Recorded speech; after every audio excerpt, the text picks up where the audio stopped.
Good evening, Wilmington. Welcome to the Finance Committee meeting for Wednesday, April 10th. We'd like to welcome members of the public here in chambers and online, department heads, and everyone who has joined in. I now call to order the Finance Committee meeting for this evening. There are 3 slated budget hearings. We have the Land Use and Planning Department, License and Inspection Department, and Real Estate and Housing Department. I'd like to first start by recognizing members of the Finance Committee here in attendance by doing roll call. Vice Chair Harley, 4th District. I have you on Zoom. Councilmember Bracy at large. Councilmember Spadola at large. Present. Council President Congo. Okay. All right. I'd like to also recognize other council persons in attendance. Councilmember Mills at large. Present. And Michelle's anyone? No. Okay. All right. And as council members come in, please just let me know, and we will mark you present. Just as a brief overview before we get started, this past March 21st, Mayor Purzycki presented a proposed budget to council. The proposed budget had included a 0% property rate increase, 9% water sewer rate increase, along with the 6% stormwater rate increase. There was a transfer of $1 million from the Tax Stabilization Fund to support the land bank.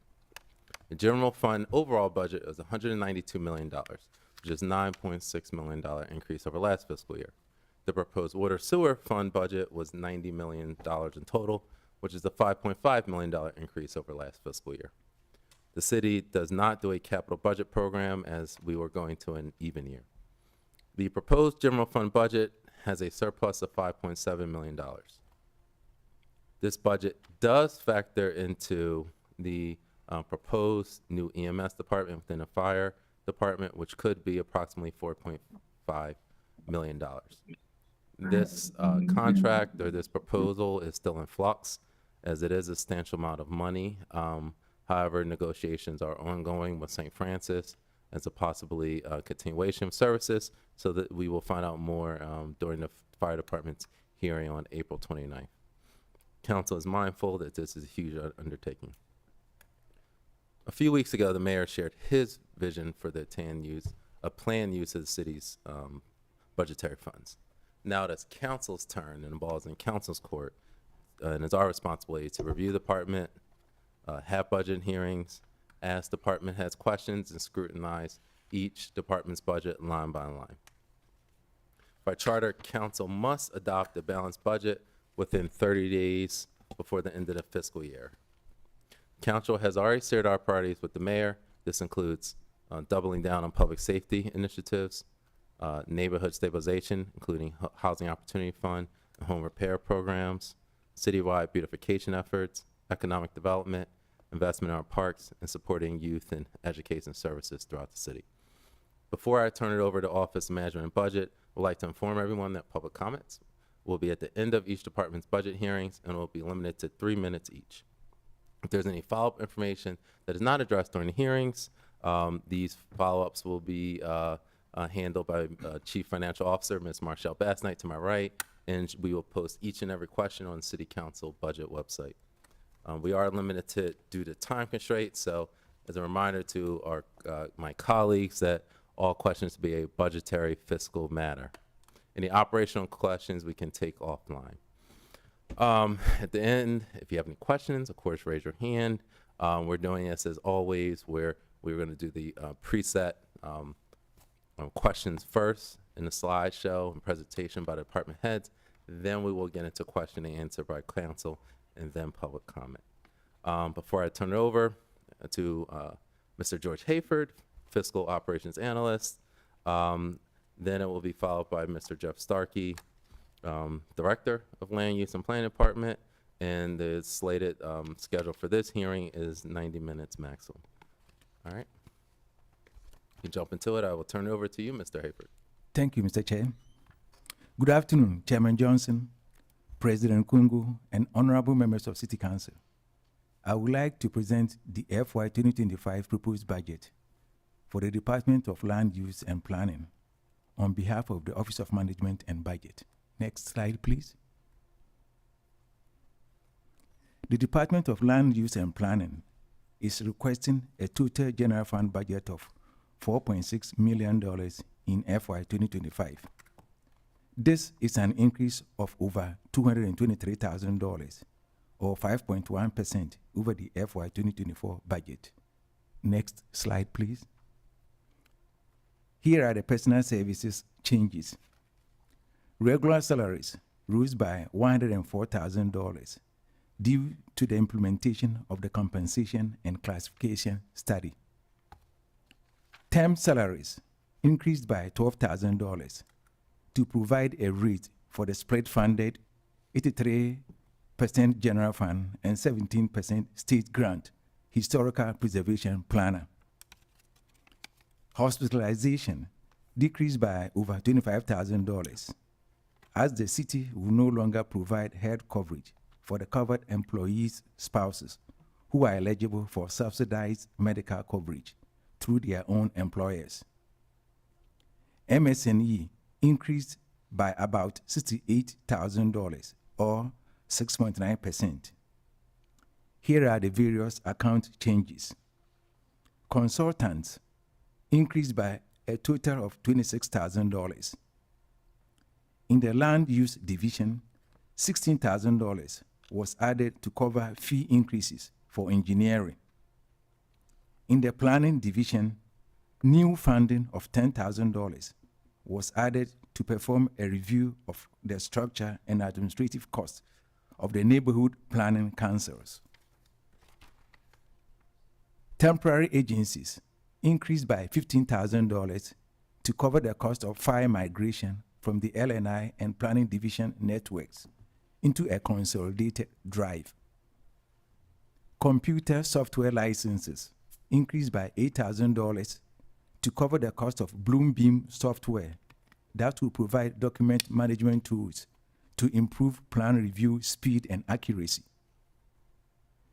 Because the new conference room is next to busy offices, it is often difficult to conduct meetings without disturbances or to maintain confidentiality. To remedy this, $20,000 for soundproofing was added to additions and improvements to buildings. That concludes my presentation, and I will answer any questions. If not, I will turn the floor to the chair. Thank you. All right. I'd like to recognize Councilwoman Cabrera and Councilwoman Bracy. They've joined us via Zoom. Thank you. Now at this time, I would like to turn it to my colleagues if there are any questions for OMB. Okay. Vice Chair Harley?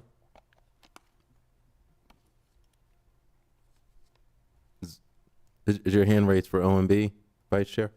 Yes, Okay. thank you, Mr. Chair. Yes, I just wanted to ask a question regarding hospitalization as it relates to spouses no longer being covered, but they are to be covered by their own insurance. I thought that was effective last year, or no? I'm just curious to know. Did we just start that this budget cycle, or did that start last budget cycle? I believe OMB has a response. Yeah, Councilwoman, it was negotiated with some of the unions previously, and for non-union employees, it will take effect July 1st this year. Oh, okay. That was the confusion for me. I thought that it was everyone, all the city's merit employees that was effective last budget season, but you just explained it. So are you anticipating once this is completed, a year-over-year savings in that particular category? Yes, I mean, this is being done through the Human Resources Department, and their advice to us was that they expect annual savings to exceed over $1 million per year. Oh, that's pretty awesome. Yeah, like once it's completed and everyone, have been addressed. That sounds like that's going to be a year-over-year savings, Absolutely, which permanently. yeah, which will be great for the city. That's all I have, Mr. Chair. Thank you. All right. Thank you very much. All right, now I will turn it over to then Director Starkey. If you introduce your team, then you can go over into your question and answer. Thank you, Mr. Chair. I want to thank you, Mr. Chair, and all members of City Council for the opportunity for the Department of Land Use and Planning to present our FY2025 budget. In addition, I'd like to thank members of our staff for all their hard work. They continue to fill in the gaps despite being short-staffed. Let me introduce the staff that is present at this meeting today. First on my right is Deputy Director Elliot Larkin. Originally planned to be here was our Deputy Director of Planning, was Tim Lucas. He got called for an emergency, so he will not be here. The other person I'd like to recognize is Alicia Laster, who's in the audience. She is the force that keeps our office running smoothly, and I probably wouldn't be doing this job really well without her, so I'd like to acknowledge her for that. In addition, I'd like to acknowledge Gwen Kaminsky, who's in the audience, and Debbie Martin, who's in the audience as well. I don't see any other individuals that are from my office out here. At this time, we're prepared to start the presentation. Now, I would like to first recognize Councilmember Darby. Have you online as well. All right, so we can jump into question number one. Director Starkey, considering the evolving landscape of zoning laws, if you share if this budget provides the necessary budgeting and resources to handle the ever-changing landscape. Well, to answer to your question, to our knowledge, there are no evolving City of Wilmington zoning laws that restrict code-compliant development. There are no budget funding items located in this budget for this year. Any uses as a matter of right has been unchanged, so that remains the same. Environmental impacts restricted by zoning code would be floodplain and any hazardous use, I'm sorry. Right. Next question. All right, we can go to question number two. Director, will you discuss any vacant positions you have in your department? Deputy Director Larkin's going to answer that one. Thank you, Chair. The positions that are currently open in the department are two Planner 2 positions. The vacancy dates are February 2023 and July of 2022. We have identified candidates and interviewed and extended an offer with an estimated start date of June 2024. Okay. And for the rest of the question, unfortunately, there were clear contributing factors while seeking candidates for these highly technical positions. Residency proved to be a significant obstacle and restricted our ability to offer candidates successful employment with the city. Throughout the interview process, multiple candidates declined our offers of employment and listed the residency as requirement as a major impediment for accepting employment with the City of Wilmington. The Department of Land Use and Planning is extremely understaffed at this time, delaying our reviews and responses to applicants, constituents, and thus the need for the positions. The services that are currently impacted are our site development reviews, major and minor subdivisions, case studies for Design Review and Planning Commission, and house and census studies and various transportation resiliency and sustainability initiatives. All right, thank you very much. We move to question number three. Could you discuss the planned use of the approximately $500,000 in consultant line? This is a increase over last fiscal year. All right, answer number three. The first one is we use CSI Code Solutions International. Their contract amount is $95,000.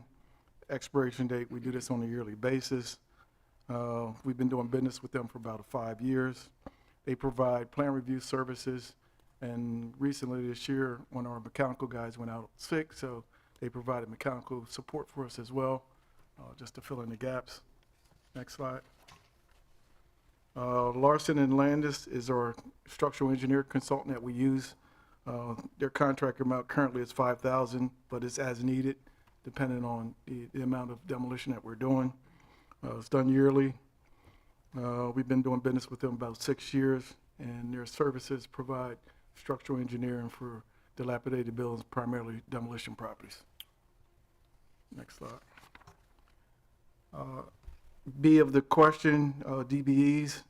We generally do a lot of DBE, we provide a lot of services. A lot of services are provided by DBEs to us, primarily in the demolition side. Dependable Construction is one of our demolition contractors. Carolina Construction does demolition. SME Construction is a demolition contractor. RE&H Construction does periodic property maintenance for us. Will's Pest Control does any treatment for pests, and T&M does some of our uniform work. All of those are DBEs. Next slide. Part C of that question, there are no reoccurring one-year contracts as per the procurement process, so we don't have any of those. Part D of that question, there is no funding provided for neighborhood planning councils or civic associations.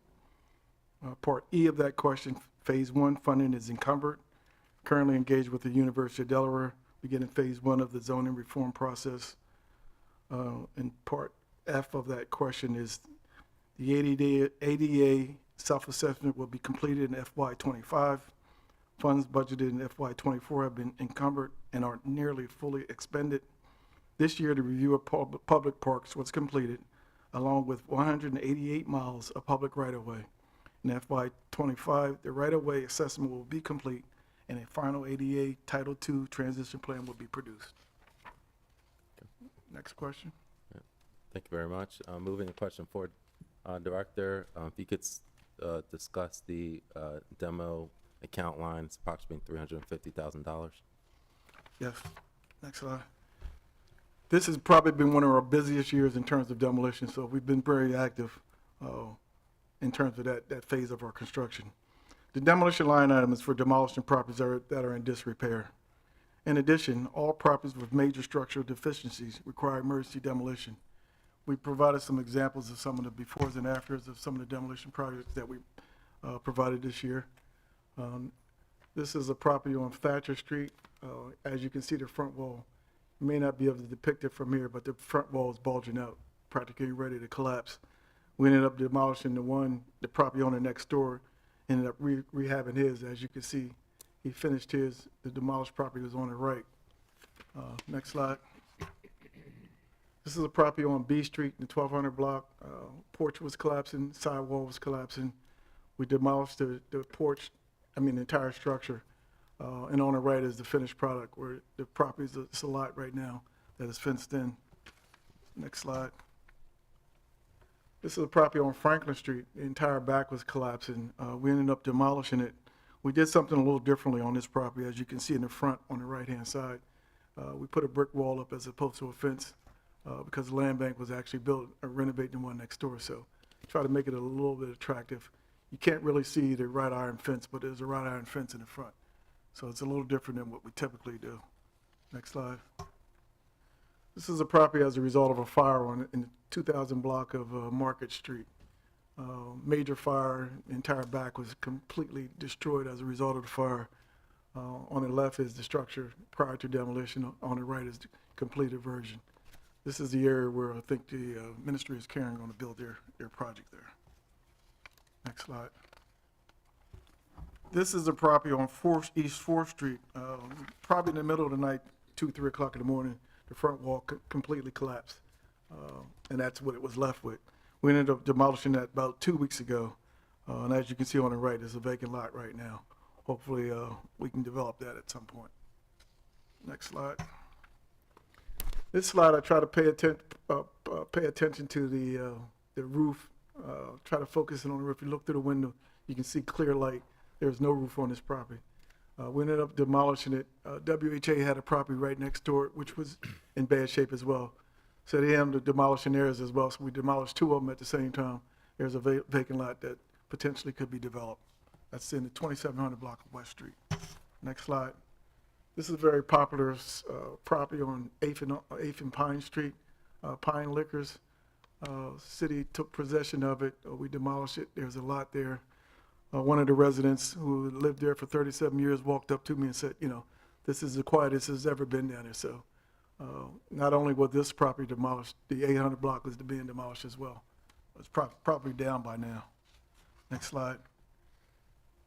This one was a partial demolition. If you can, to the left, you'll see a bay window there. That bay window was collapsing. So we tried to save the property itself and just took the bay window off.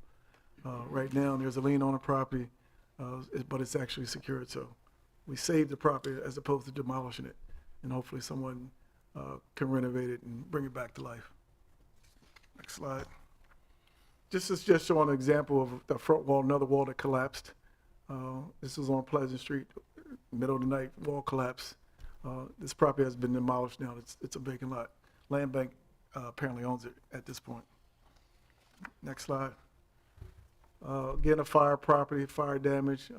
It's actually, this is one that's pending for demolition. So we're in the process of putting together the specs for this one.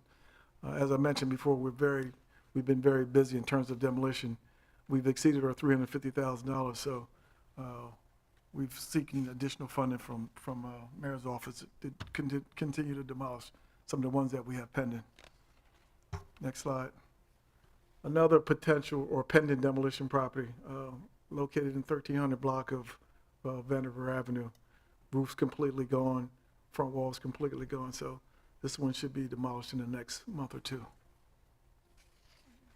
Next slide. This is a property that is potential for demolition. It's been on our radar screen for a while. We're in the process of demolishing or preparing to demolish this one, hopefully. This is a major street in our city, been vacant for a number of years.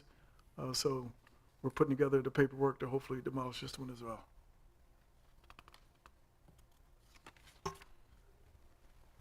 Okay. Thank you very much for that thorough overview.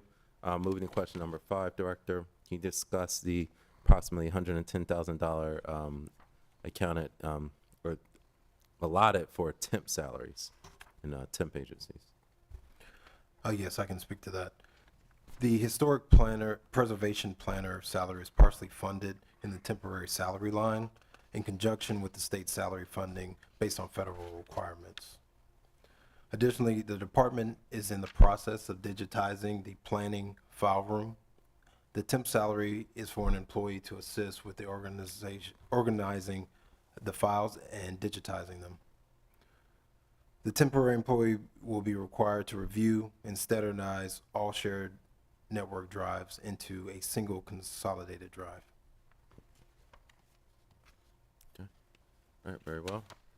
Moving to question number 6. Can you discuss the amount of fees collected from permits over the last 3 fiscal years? Yeah, I provided a chart, 2021, and I did complete years. So 21, 3,600 permits, over $203 million worth of valuation, and we collected over $2 million worth of fees. 2022, 4,500, pretty good year. $275 million of valuation, and again, close to $3 million, which is exceptional. 23, start to see a drop, 3,200 permits, $247 million, $2.3 million worth of fees collected. Now, I'm reminding you, probably 10 years ago, we were collecting 1.5 to 1.7 in collecting fees in terms of permits. So we've been doing pretty good lately. 24 projections, we're projecting about 3,500, $210 million. Hopefully we stay in the range of $2 million in terms of fees collected. So our construction activity and business has been continuing to boom, which is a good thing. And hopefully we can keep that moving. We have a couple large projects on the radar screen right now that are continuing to move. Hopefully if they'll start construction, we'll be moving along. This is a table showing the fees collected for permits for fiscal year 2022 and 2023. The evaluation for 2022 is about 117 million, with fees at the 1.3 million, and 97 permits for specifically new development. For 2023, you saw a slight decrease to 61 million for new development, with a fee collection of about 690,000 with 103 permits. Next slide, please.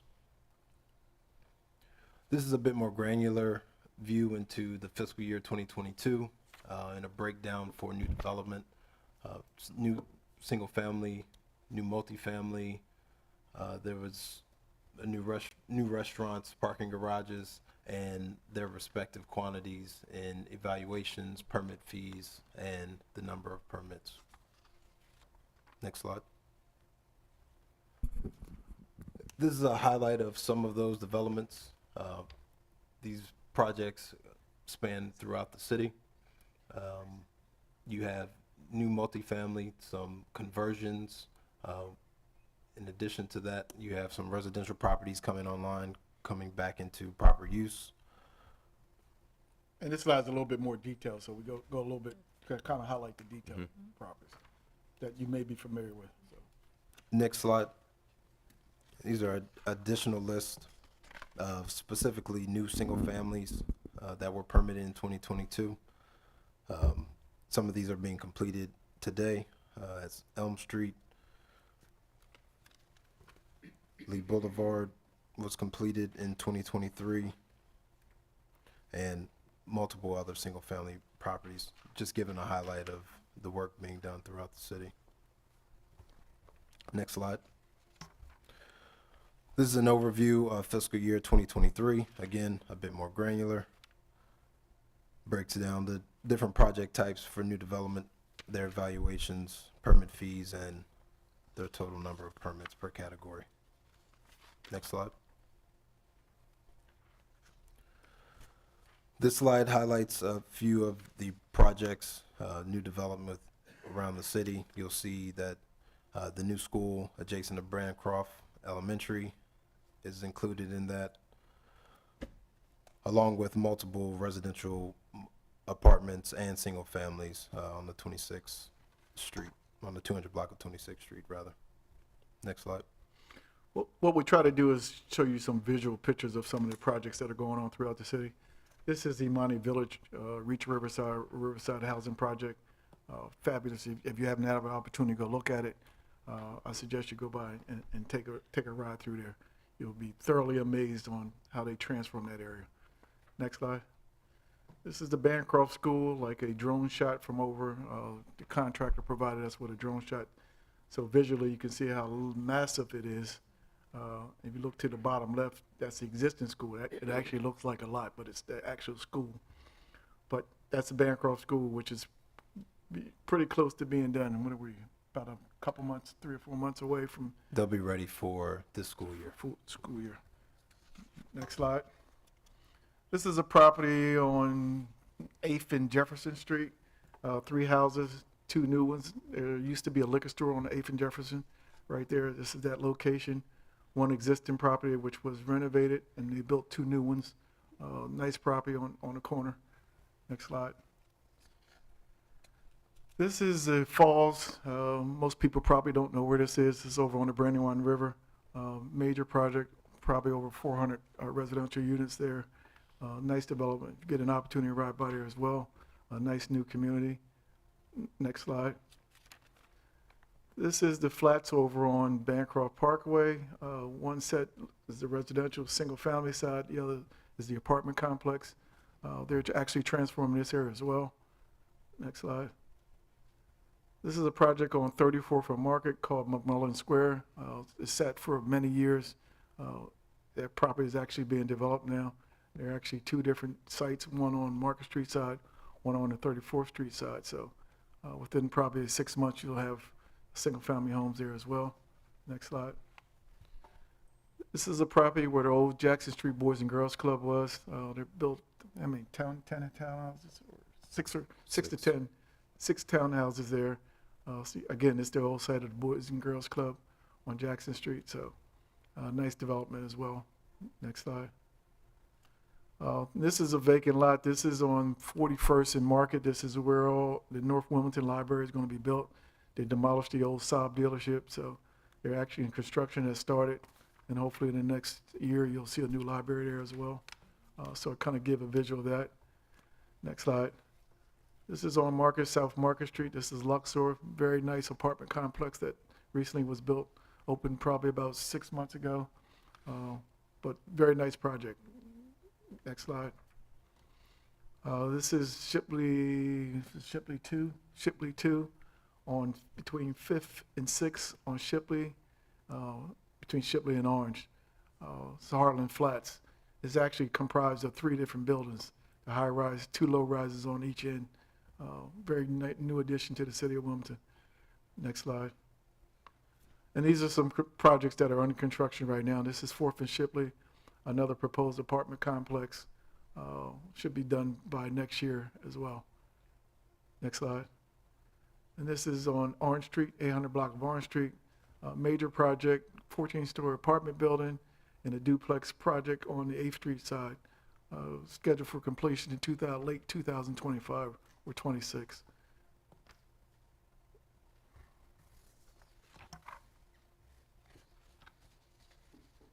Anything to mention there, Director, about the online portal and/or app?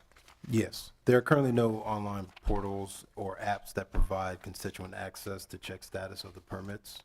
However, we're working with the Salesforce developer to upgrade our permit process and to provide access for those permit status updates.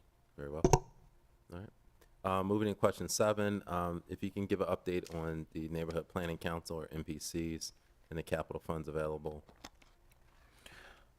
The MPC grant was last funded through the capital budget in 2014. This table shows the current remaining budget as of yesterday. In fact, these numbers have not changed since last fiscal year. All right. Moving to question number 8, regarding the 2028 comprehensive plan. Can you discuss any plans for implementation of that plan and next steps? Sure. The comprehensive plan is a legal document and it incorporates community input to guide long-term land uses and development within the city of Wilmington. Occasional zoning changes require updates to the neighborhood area future land use maps and those future land use goals and development trends. The city departments are always on a continual basis using and implementing the comprehensive plan with standards for accessibility, inclusive business practices, resiliency planning, flood prevention studies, parking optimization, and sustainability. The comprehensive plan's 5-year review will begin December 2024 of this year. Okay. All right. Well, moving to question number 9, considering the number of inspectors you have in a department, Director, can you share how the inspectors are assigned and kind of how their caseloads generally dispersed throughout the city? Caseloads are overloaded, but no. That is true. Our inspectors are fantastic in the work that they do and moving from project to project to make sure that we maintain code compliance within an urban environment. This slide shows a picture of our building inspector zoning districts. So we have these broken down across the inspectors. However, due to the need for an agile workflow, inspectors will cover each other throughout and move throughout the city based on project needs. And attached is our org chart. We have 26 employees, 2 temps, and 1 contract person. Self-explanatory, their names are assigned. There are 2 divisions, land use and planning division. Have any questions? I'll be glad to answer them. All right. Yes, I do have a few, Director. I appreciate the comprehensive overview, and especially the pictures. I think it's good to not only talk, but for us to be able to visualize what the impact of the work you're having out there. Just wanted to go to talk about the need for, I guess, planners and the need for inspectors. So are those a budgetary item, like you just need an increased budget, or is it more like the residency requirements combined with the budget constraints allow you to be make you short-staffed? Well, as we mentioned, the residency definitely impedes, us having the ability to hire individuals. We've had several candidates decline, and obviously, I guess this is an employee's market where they can pick and choose which jobs, but the residency definitely restrict us in terms of trying to get qualified candidates. And we have positions that are highly technical, so they're not the basic positions, and it demands, highly skilled individuals. And to get those folks sometimes to move into the cities, it becomes difficult, unfortunately. And I see there's 2 offers that are currently pending. Correct. Without obviously going into anything confidential, are you reasonably likely that maybe they'll be accepted, or you're not sure at this point? Well, I mean, we make the offers, and hopefully, they were interested. But like I said, there's an employee's market right now. If they get better offers where they don't have to move in the city, or move to a city, then it may, knock us out the box in terms of getting those candidates. We're hopeful. I mean, we had good interviews with them, those individuals, and hopefully they'll accept. And in terms of the overall compensation, I know we did recently this compensation study for classified employees throughout the city. Are our wages on par with, say, planners in Newark or places in Pennsylvania, like, places that are nearby? Well, on some of the larger cities, obviously, offer more money. It's depending on, what the candidate is actually looking for. Obviously, some of them demand a little bit more money. I mean, when they try to negotiate, they want to negotiate different aspects of salary if they can. But, like I mentioned, we had some good interviews with the 2 individuals that we talked to. Hopefully, they'll accept the offer, and we can hire them. Yeah. And just last question on the fees. I know you had a chart with about the expected fees. Are those amounts totaling accounting for the fee increase? That I know there was a modest increase. These are just That permit passed. fees. These are Okay. just building permit fees, construction fees. Has nothing to do with the other fees. So this is what we bring in, we generate as a result of just issuing building permits, which But is exceptional. Our permit fees did increase, though, correct? Now, our permit fees didn't increase. I Business license fees Oh, increased. license fees, okay. Our I permit know there fees was are still- talk about us Right. increasing fees. That hasn't happened yet. Right. Now, we haven't increased building permit fees for probably about, I think last time was probably 12 or 11 or 12, somewhere around there. And the reason why we try to be comparable to other municipalities, we don't want to drive people to other places. We'd rather you come here. And as I mentioned before, 10 years ago, we were averaging 1.5 million to 1.7 in fee collection. We're up in the $2 million range, which is exceptional. We've been averaging that for the last, even during the COVID period, we were really high, Okay. which was amazing to me. And my last question, just was the technical side. I know there was a no. The answer was no in terms of the online portal or app. But it was mentioned that your guests working with Salesforce to try to Correct. integrate that service. So is that expectation within the next fiscal year we'll have an online portal, or is that the ongoing process? I mean, our goal is to have it within the next fiscal year. We've been working for Salesforce for a while, through the L&I portal. We've been bringing different portals on at different times. So we're at the building inspection stage now and permit stage. So we're working on that now. We've been working on it for about 3 months, working with the developer to develop it. So hopefully by this fiscal year, the new fiscal year, we'll have it in place. Excellent. All right. Very well. I'll now kick to my colleagues. Vice Chair Harley. Yes, thank you, Mr. Chair. Mr. Starkey, as it relates to the property on 8th and Jefferson Street, I thought that we sold that property to Scenair. Is Scenair in partnership in some kind of way with that development on 8th and Jefferson Street? I stand correct. Scenair is involved in that project. Oh, okay. Oh, okay, because I thought you said the city was involved in that. Well, Land Bank was initially involved, but Scenair is definitely the developer now. Okay. And secondly, can we look at the slide for the MPC funds again?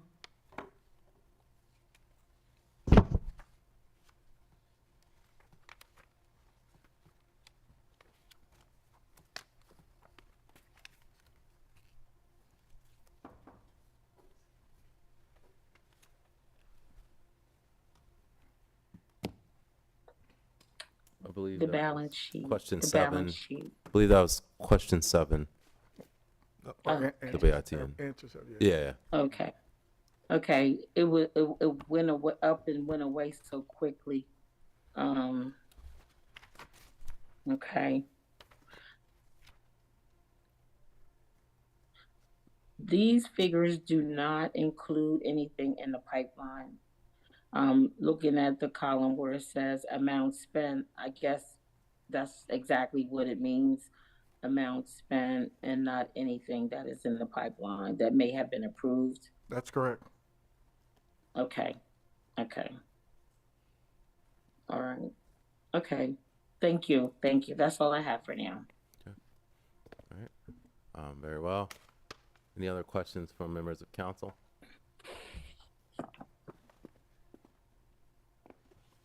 Okay. All right. Seeing none, I'm going to turn it to members of the public for any public comments.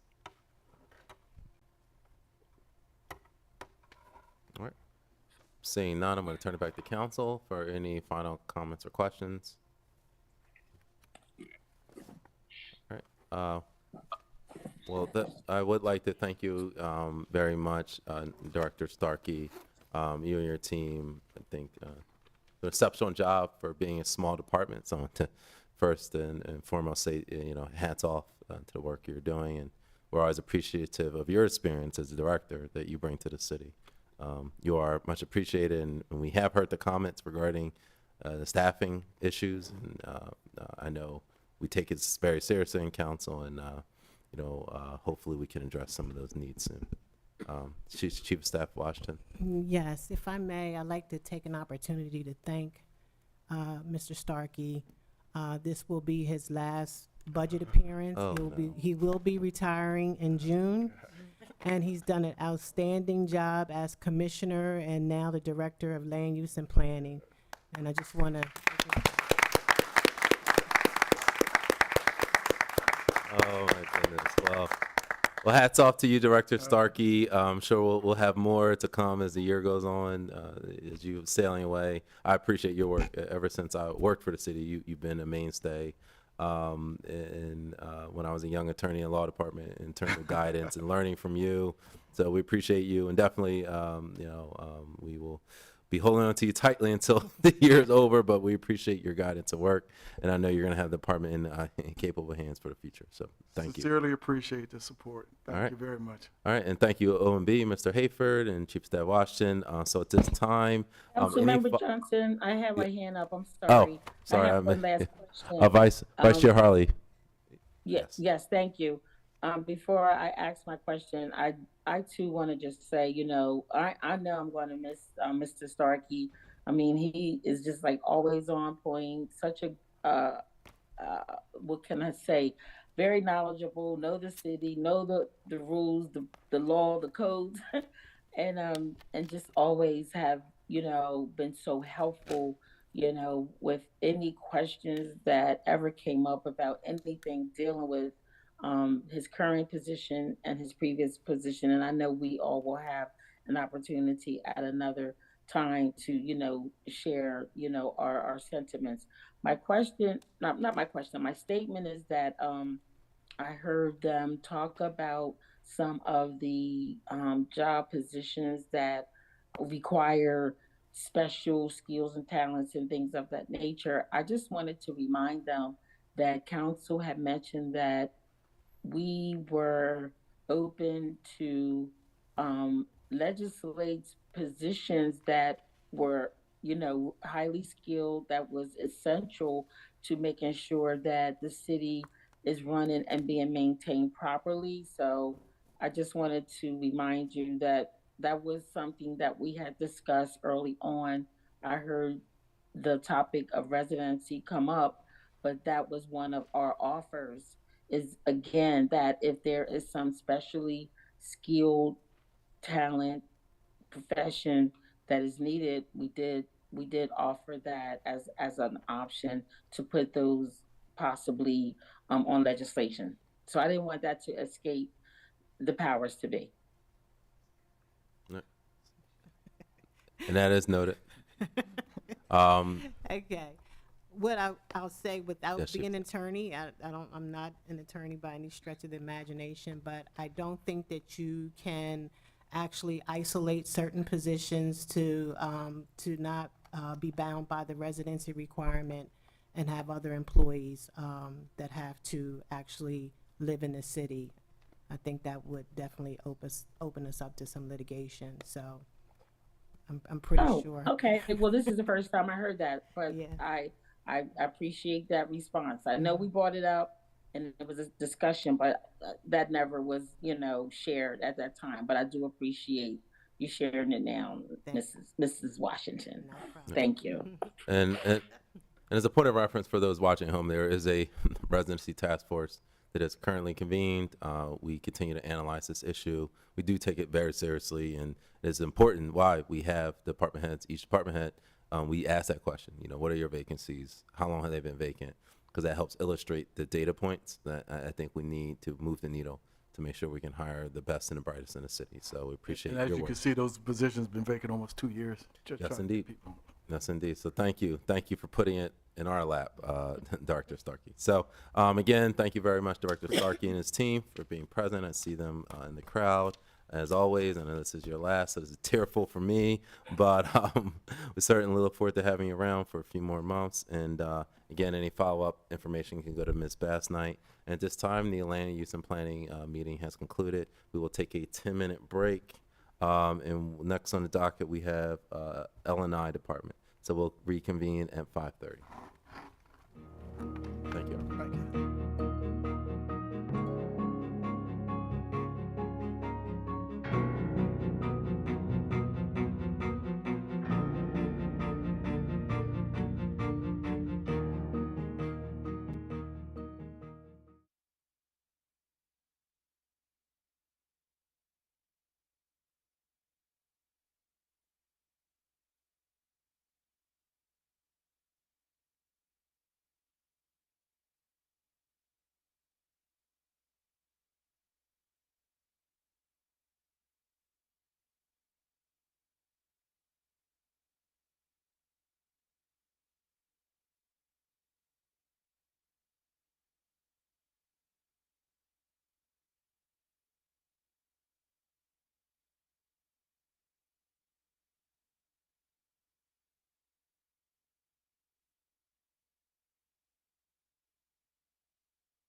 Good evening, Wilmington. We are back from our break. Welcome members of the public here in chambers and on Zoom, Chief of Staff Washington and her department heads, many members of City of Wilmington employees. At this time, we will call to order the Finance Committee budget hearing for License and Inspection Department. I would like to first start by recognizing members of the Finance Committee here in attendance. We're doing a roll call. Council member, Vice Chair Harley, 4th District. Present. Council member Bracy at large. Present. Council member Spadola at large. Council President Congo. Here. Okay. I also recognize other council persons in attendance. Council member Mills at large. Present. Council member Cabrera at large. I have you down. Council member Darby, Present. 2nd District. Okay. And all right. And as folks come on, please. Cabrera's present. Okay. Yes. Cabrera's I have you present. down. Any other council members come, please let Ms. Bassnight know so you can be recognized. As always, with the license and inspection hearing, public comments will be at the end of the department's budget hearing.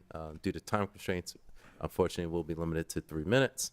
Any follow-ups necessary based on public comments, we will follow up with our Chief Financial Officer, Marshall Bassnight, and post the questions on our City Council budget website. For a reminder for our colleagues, of course, use the raise hand feature as always for any questions. And all questions be of only a budgetary fiscal matter due to our time limits. At this time, I will turn it over to Mr. Nahid Hussan from OMB, followed by a question answer from Director Michael Boykin, and he will introduce his team and go into the question and answer. We're tentatively slated for 90 minutes for this portion of the budget hearings. At this time, I'll turn it over to OMB first for the fiscal overview. Good evening, Mr. Chairman, Council President, Council Chief of Staff, and honorable members of City Council. Can you turn your mic on? It's the button at the base. Okay. So be hearing. Okay, and it WIT, and it looks like we have the wrong slide.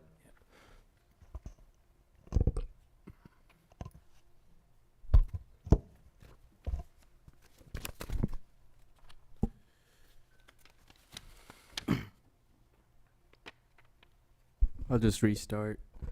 Good evening, Mr. Chairman, Council President, Council Chief of Staff, and honorable members of City Council. On behalf of the Office of Management and Budget, I will present the Department of Licenses and Inspections proposed operating budget for FY 2025. Next slide, please. The department's proposed operating budget request, a total of $3.7 million, is an increase of $162,000 over fiscal year 2024 budget, or 4.6%. Next slide, please. Some of the notable changes are highlighted in this slide. As you can see, personal services makes up the bulk of the increases, an increase of $134,000. Most of the increases are from regular salaries and pension contribution, almost a $123,000 increase. The increases are due to the implementation of the city's compensation and classification study. Additionally, $30,000 was put into temporary salaries to avoid service interruptions caused by staff vacancies. Standby pay decreased $7,800 to match with recent trends. Another major decrease was hospitalization, a decrease of almost $19,000. This decrease is primarily due to the implementation of the new spousal coordination agreement. On the MS&E side, we had a net increase of almost $3,000, with demolition being the biggest increase. $10,000 was added to the budget to cover small demolition not performed by the Department of Land Use and Planning. One notable decrease is in MSNE that offsets the demolition cost is the NOC fees.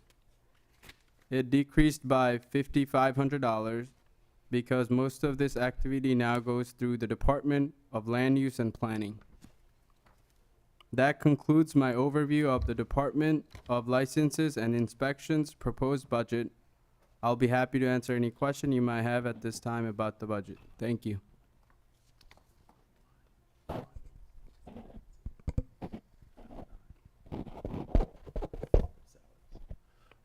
Yes, does anybody on council have any questions for OMB specifically? Okay, all right, seeing none, I will then turn it over to you, Director Boykin, if you could introduce if anyone from your team is in attendance tonight, and then we'll jump into the question and answer. Thank you, Mr. Chair. I do want to recognize some folks from my department, starting off with Marissa Temple, who is the administrative assistant, of course, that keeps our department running. Supervisors Eve Davis and Glenn Hamilton are present, and I also like to recognize Inspector Gregory Solomon, who's also president of ASME Local 1102, who is here in the audience with us. Okay, all right. With Sure. that, I'm sorry. Yes. With that, I'd like to thank you and City Council for providing us the opportunity to present our budget. I'd like to start off with the department's vision statement. L&I is responsible for promoting the general welfare, protecting the life, health, and safety of all citizens of Wilmington by monitoring the city's building and housing stock through code enforcement and the abatement of code violations.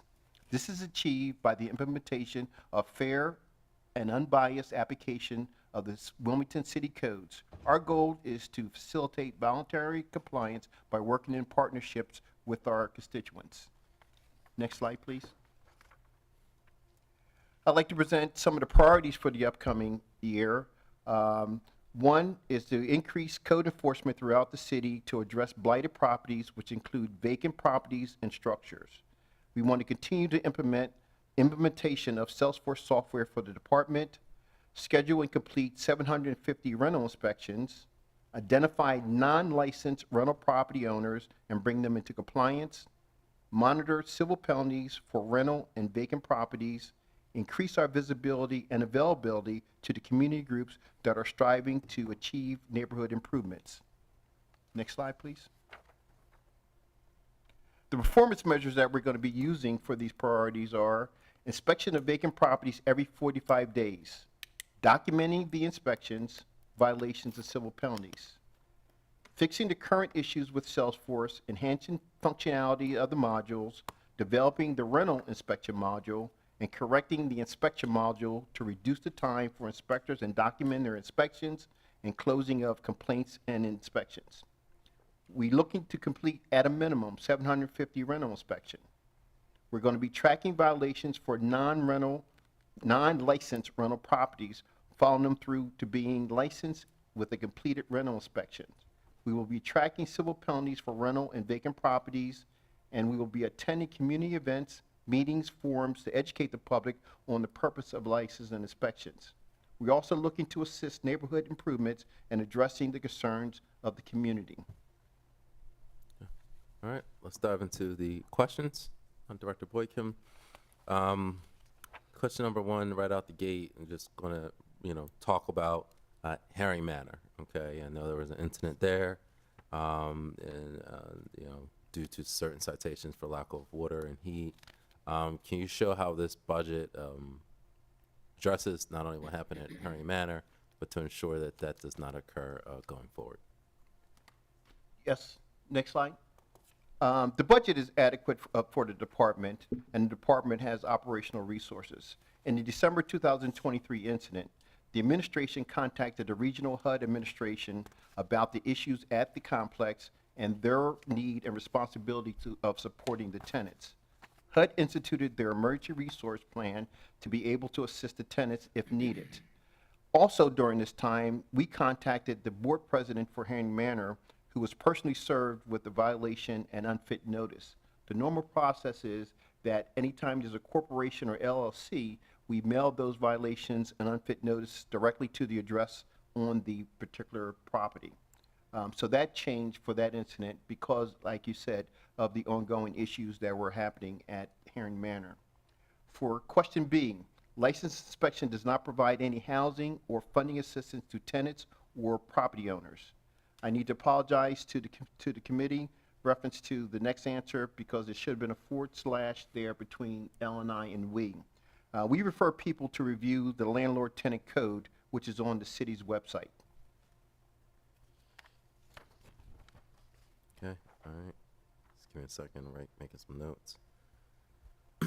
All right, diving into question number 2, Director, you could talk about how the city, which has a high volume of vacant properties, how your budget addresses those issues with vacants. Yes, sir. The rental and vacant property inspections are part of the housing inspector's normal duties. Rental inspections are scheduled through the clerical staff with the property owners. Vacant property inspections are performed by the inspectors every 45 days by policy. There are 2 exceptions where we have 2 required inspections of all vacant properties, one in June of the year for the notification letters that are sent out in July advising the property owner that L&I has their property listed as a vacant and that they'll be receiving a vacant property bill in November. The second inspection is held in October of the year for the annual vacant property bill that is sent out on November 1st of each year. Condemnations for demolitions are determined by the Department of Land Use and Planning. Further for the questions, in 2023, we conducted 863 rental inspections. In 2022, we conducted 684 rental inspections. As of 2023 registration, there was 1,163 registered vacant properties. As far as answering question C, as far as what was collected in 2023, $842,417 was collected in fees. In 2022, there were $750,666 collected. As far as the projected FY2025 projections, it is projected that we will collect $527,109 in fees. As far as question D, there are no funds for online registration portal in the L&I budget.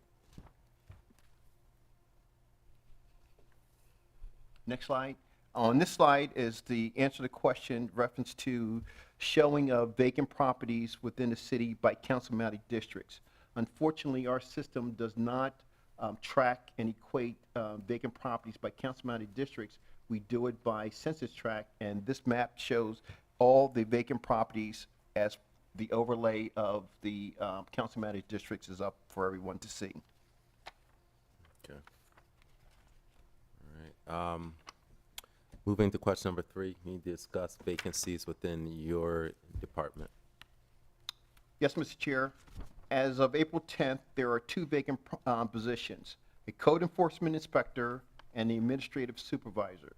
The code enforcement inspector position has been vacant since November 2023. The status of that position, it was posted and closed on March 25th, and the applications are under review by the Human Resource Department. The administrative supervisor position has been vacant since August of 2023.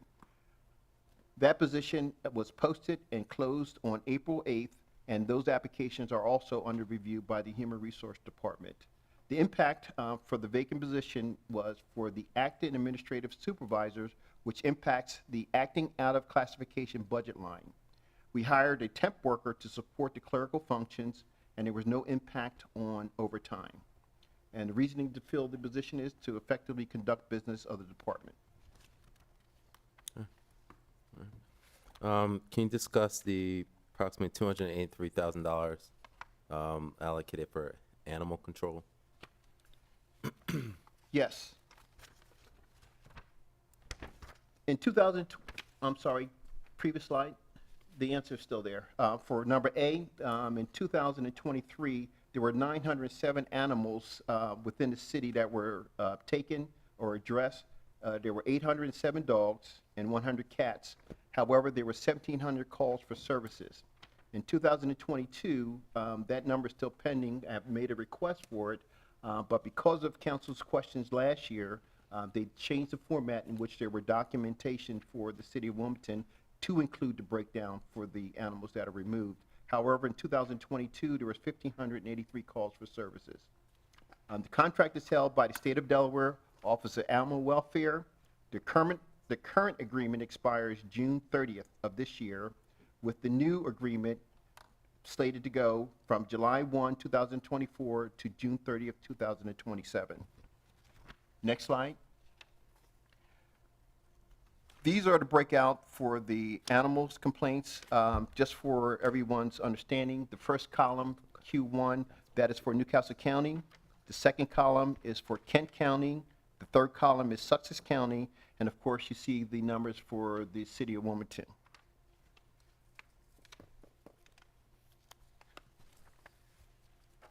Next slide. The next slide shows, again, breakout of all the calls for services amongst the counties, including the city of Wilmington. I think you probably need to leave it up a little bit longer for, thank you. Thank you. And the final slide, I just wanted to give you the link to the annual reports for the Delaware Animal Services, where you can find all the reports for what I just spoke about. Perfect. All right. Moving on to question number 5, Director Boykin, you could discuss the approximately $130,000 budgeted for property maintenance. Yes, Mr. Chair. The property maintenance is for addressing vacant properties which owners fail to respond to the violation notices or citation to correct issues with their property. The property maintenance service cost is placed as a lien against the parcel. The department provides relief to the neighboring properties by having the vacant properties boarded, removal of trash and debris, cutting of high grass, weeds, and vegetation, and addressing other issues within the properties. In 2023, we recovered $236,416 in fees. In 2022, there was $24,561 recovered. And in 2021, there was $131,510 collected. During those respective times, in 2023, we serviced 130 properties. In 2022, 353 properties. In 2021, there were 374 properties that were serviced. And I just wanted to make a note that RE&H contractor is a minority contractor. All right. Moving on to question 6, discuss the planned use of approximately $50,000 for budgeted overtime and standby pay. Yes, Mr. Chair, the overtime pay is for after-hours emergency response. Emergency responses are dispatched 7 days a week, Monday through Friday, from 4:30 p.m. to 8:30 a.m. and on weekends. The standby pay is for inspectors to be available for after-hours and emergency calls response, and the standby pay is issued for the week of the on-call schedule for the inspectors covering for that week. It runs from Friday from 4:30 p.m. to the subsequent Friday at 8:30 a.m. License inspection has no dedicated funds for after-hours permit checks. However, license and inspection will respond to complaints of working without a permit during after hours and on the weekends. All right.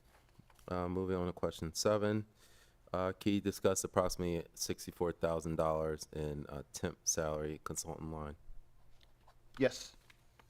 Wheels Pest Control, we've been consulting with them for 6 years and is only for vacant property responses, and is billed on an as-need basis for small wild animals such as raccoons, possums, and squirrels.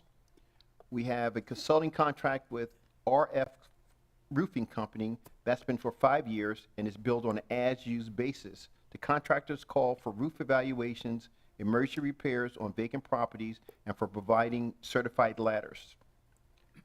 The next one is Ron Tree Service for 4 years of consulting, billed on an as-used basis. The contractors call for hazardous trees on vacant properties. The final thing there is for the GPS tracking system for our vehicles. That is done through the Verizon contract with the City of Wilmington to provide us access to the mapping program. and Will's Pest Control is a minority contractor.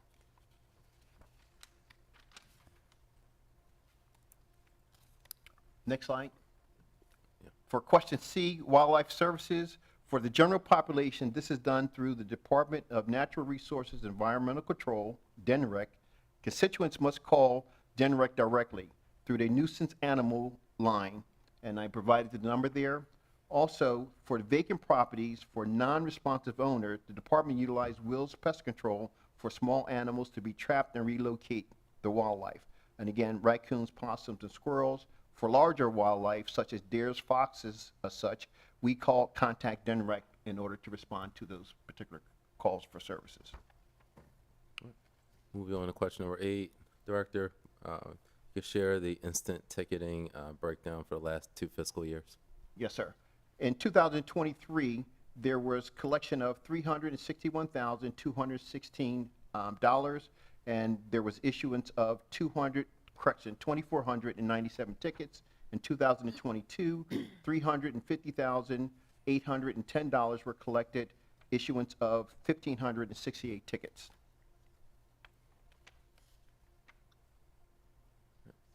Moving on to question number 9, you could discuss any new technology or vehicle requests within your budget.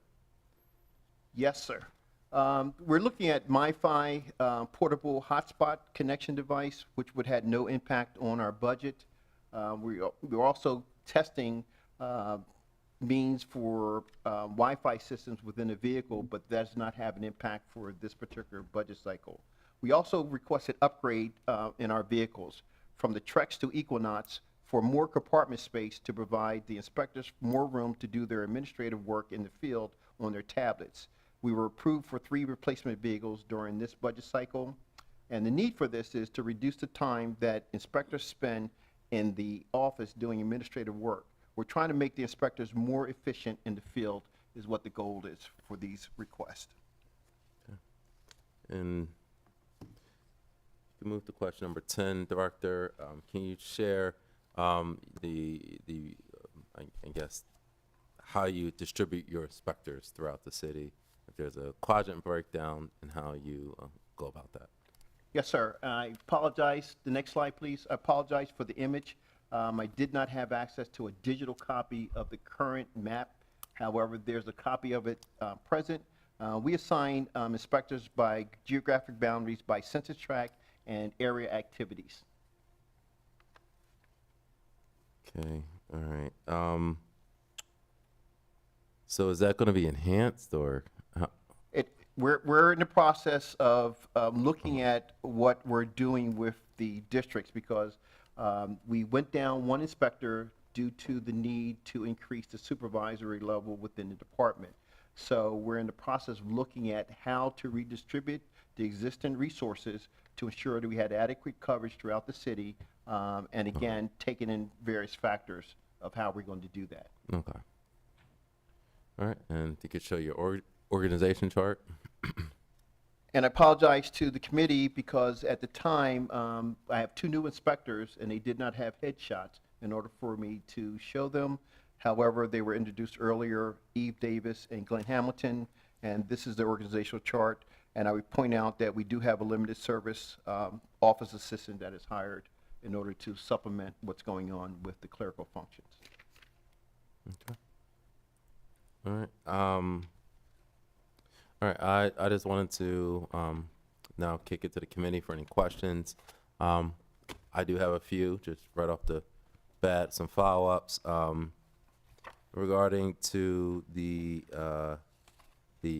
question number 2, the number of vacants. I see the number you have there is registered vacants. Do we have an idea of how many just unaccounted for unregistered vacants there are in the city?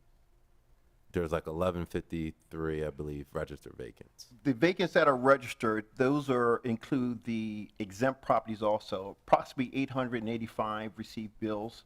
As far as your question reference to identifying, yes, we had started the process last year of having a clerical person review the parcel and the owner registration to identify those parcels where that the name wasn't matching in order for us to further do investigation to identify it as possible rental or whatever the situation is with those properties. However, due to the lack of staffing, we weren't able to continue with that process, but we will once we get to full strength again. Okay. And is there a breakdown between residential vacancies and commercial vacancies? Do we have that breakdown? I do not have that breakdown. We normally deal with the residential as far as the inspections and billing. But are you aware of some commercial properties that are in poor shape as well? That would fall under land use and planning. Okay. It wouldn't fall under the current configuration of license and inspection. Okay. So if it's a commercial property that's in poor shape, who should they call? It would be- your department? It would be business compliance within the Department of License, within the Department of Land Use and Planning that would handle those. Okay.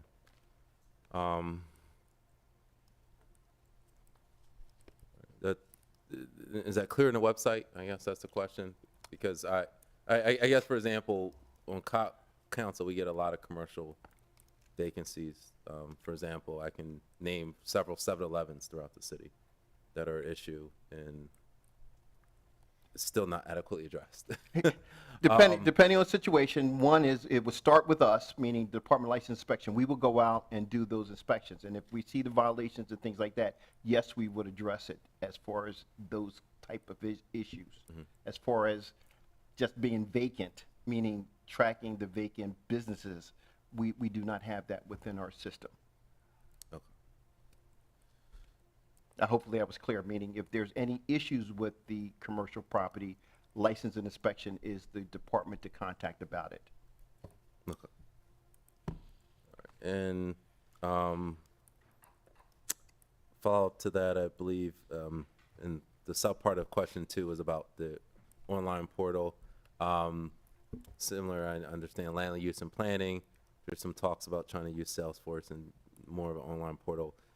Is there any talks or discussion within your department making an online portal so people can go in and I guess submit both complaints and then also view like problem properties or vacant properties? Well, as far as submitting complaints, that is what the 311 system is Yeah. for. You submit your complaint either through by phone or by web, and that also triages the complaints to us. As far as the online portal for registration, yes, there's ongoing discussions about that. However, at this point, we do not have a rental module created, which is part of the development for continuing to improve Salesforce. But at some point, I'm sure we will be able to get to that point.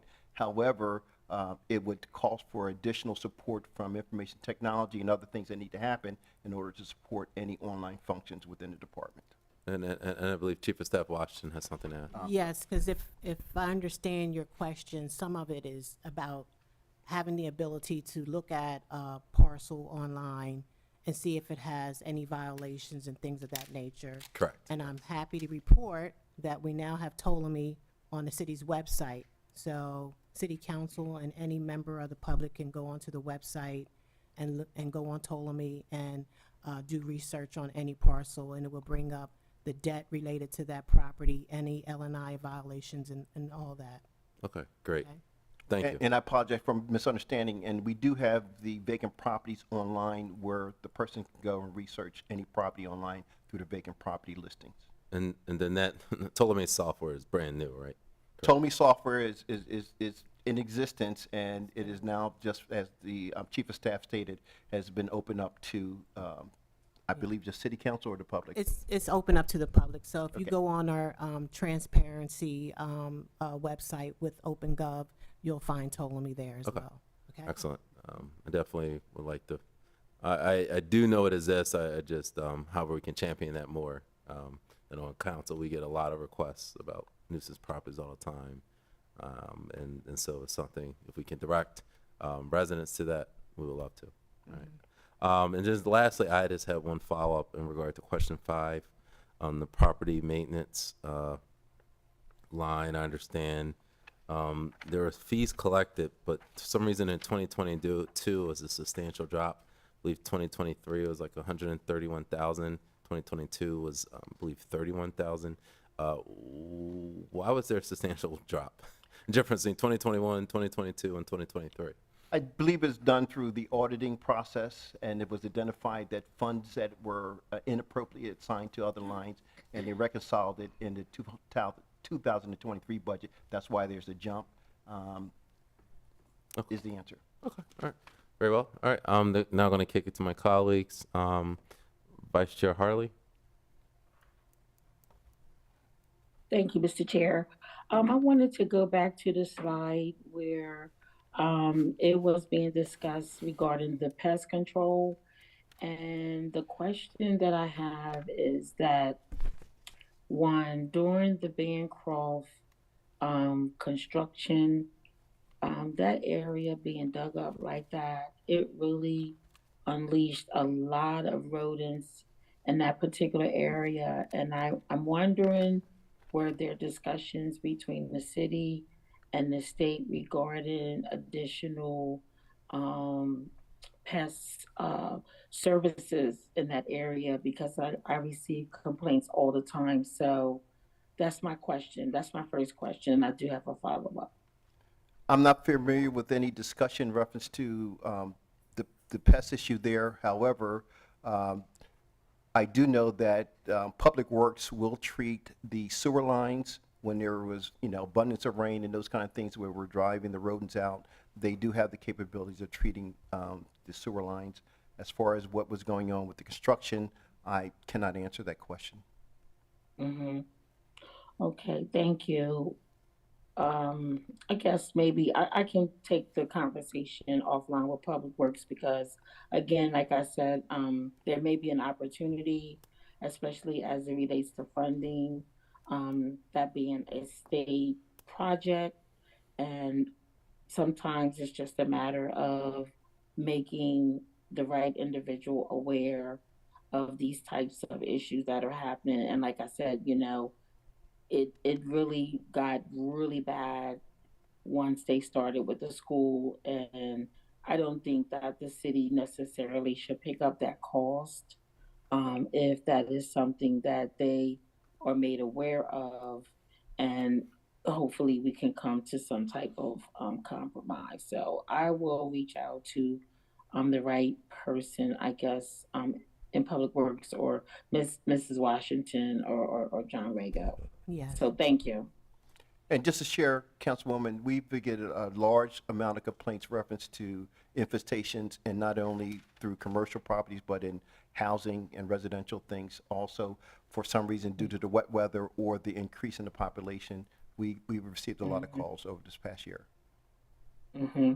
Well, one last follow-up, Mr. Chair. Yes. So, Mr. Boykin, do you think that we have the amount of funding, in that particular line item to cover? I know, of course, we can't address every single, call, but do you think there's an opportunity for us to increase the funding? I mean, have you noticed a major increase, like a 10%, 50% increase of calls to support us possibly increasing the dollar amount in that on that particular line item? Well, we do not address the issue with the residents. If it's a rental, of course, we cite the property owner for it, who has the right or the responsibility to treat. And in some cases, if it's a single family rental, then that is the responsibility of the tenant to treat. So we do not provide any direct support for that, other than if it was in a vacant property, identified that the rodents were coming from that vacant property, we will go in and use Will's Pest Control to treat that particular vacant property in order, for us to address it because of the absentee ownership. Understood. All right. Thank you. All right. Councilwoman Cabrera, you're up next. Thank you. I have a few questions, Commissioner. Thank you, first of all, for a wonderful presentation. I wanted to ask you one, what is our response rate? I heard we were down to 1.5 days and being able to respond to complaints. How is that going? And are we at full staff now with every position being filled? I may have missed that when you were talking about that. We're doing excellent with the response. Thank you for asking. It is not down to 1.5 days. I think we're just like 1.8% of responding to it. So the inspectors have been doing a great job to that. And we are not fully staffed. We are down one inspector's position, and the administrative supervisor position is still vacant that we're looking to possibly fill soon because the applications are under review by the Human Resources Department. So that definitely will help our response rate. Yes. For sure. Yes, Yeah. but Well, I hear again, good news about the that. inspectors have done a tremendous job, of course, including the supervisors in their efforts to ensure that we are responding within that 48-hour time frame that we have set. Awesome. Also, I mentioned it, I saw the animal control data.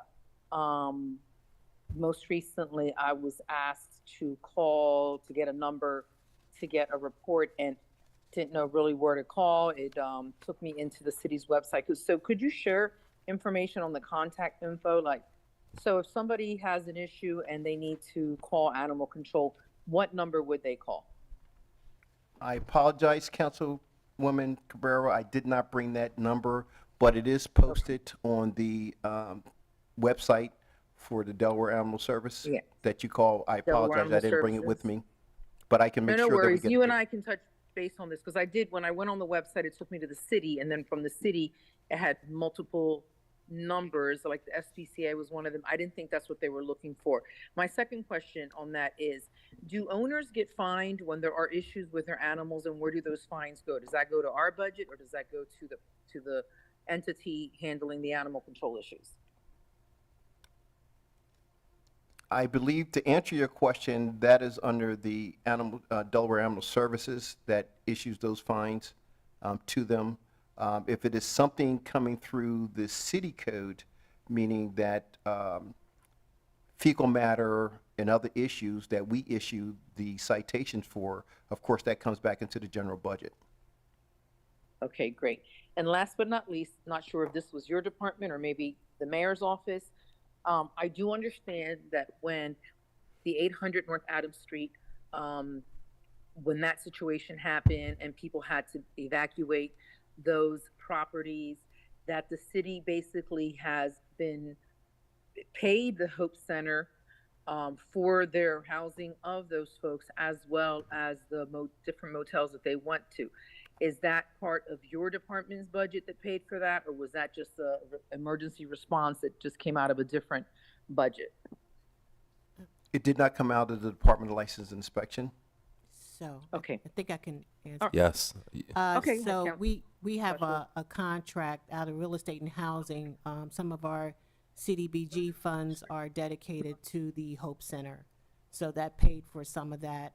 And at that particular time when that crisis happened, we also, I believe we took some funds out of ARPA, if I'm not mistaken, when that happened. But yeah, it was covered mostly through real estate and housing's contract with the Hope Center.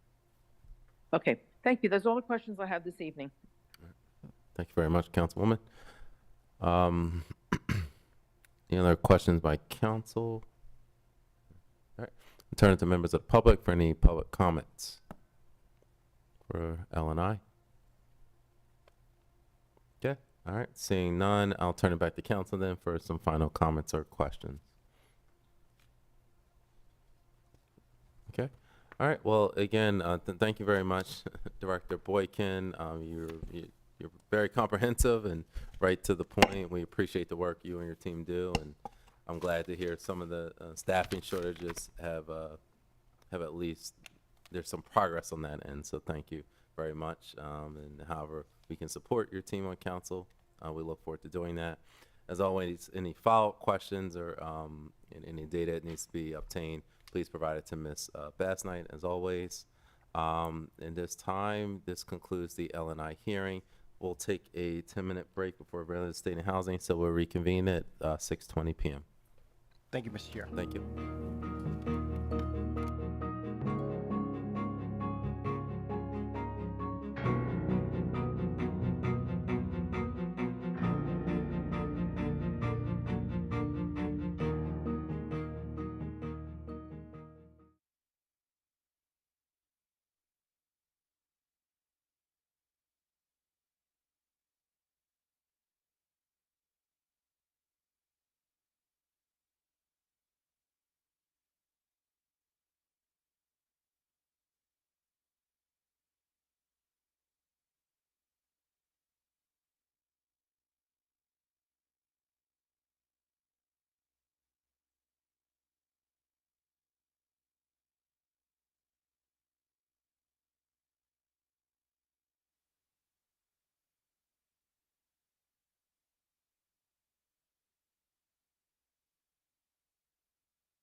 good evening.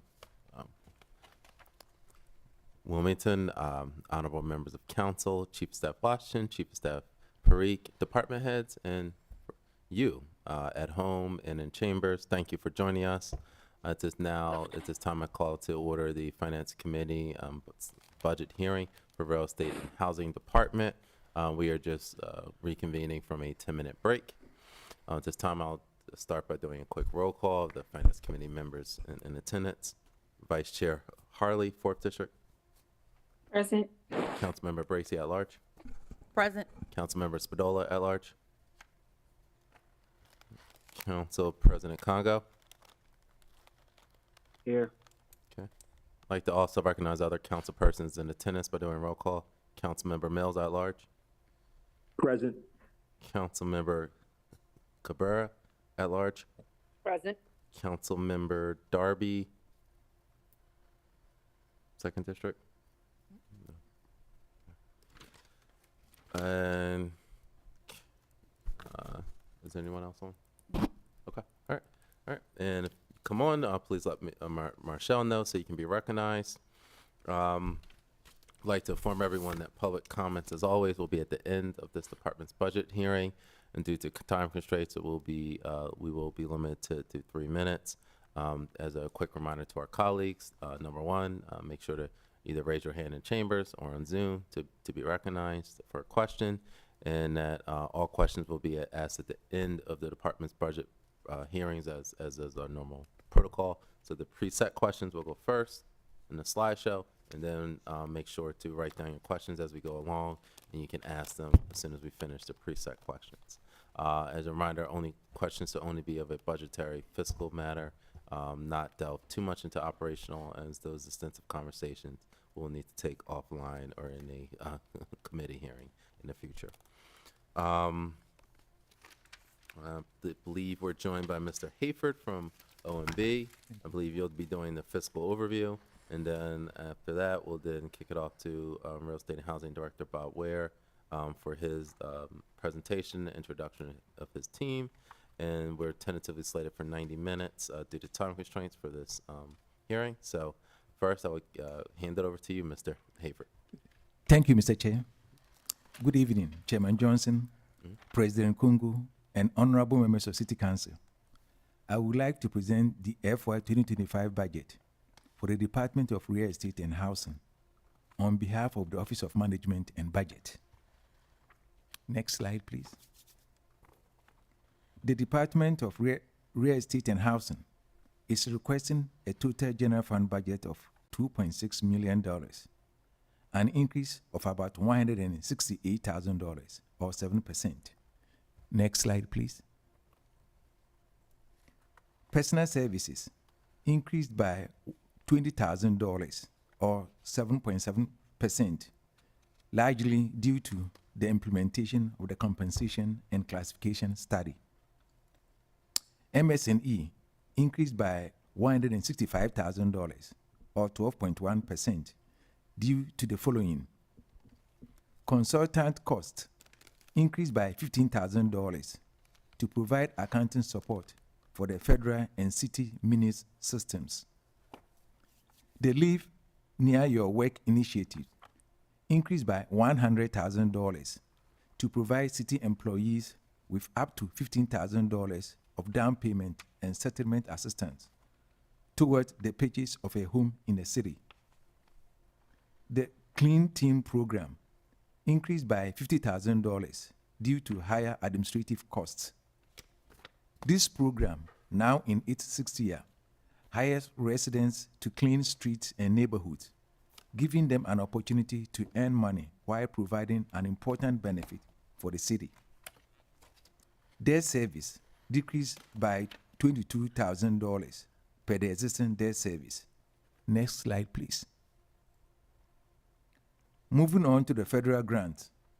Projected funding for CDBG, Housing for People with AIDS, and the Emergency Shelter Grants remained unchanged from FY 2024 at a total of $3.3 million. However, there is a projected reduction to the home grant of $148,000 for a new total of $570,000 $1,000. This concludes my presentation, and I'll answer any questions. If not, I'll turn the floor to the chair. Thank you. All right, any questions from members of council, just for OMB? All right, seeing none, I will then turn over to you, Director Ware. You can introduce your team, then we'll dive into the question and answer. Thank you, Mr. Chair. Good evening. Good evening to the Council President, Vice Chair, council members that are present. I would like to take a moment to thank the real estate and housing staff.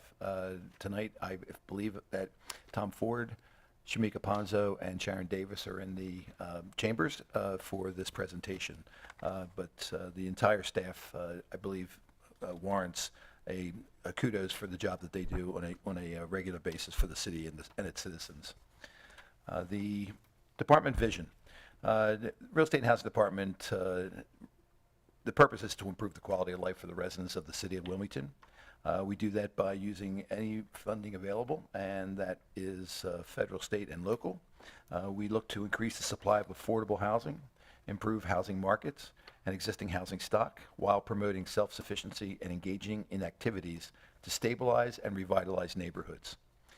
We primarily benefit persons of low and moderate income and the neighborhoods in which they live.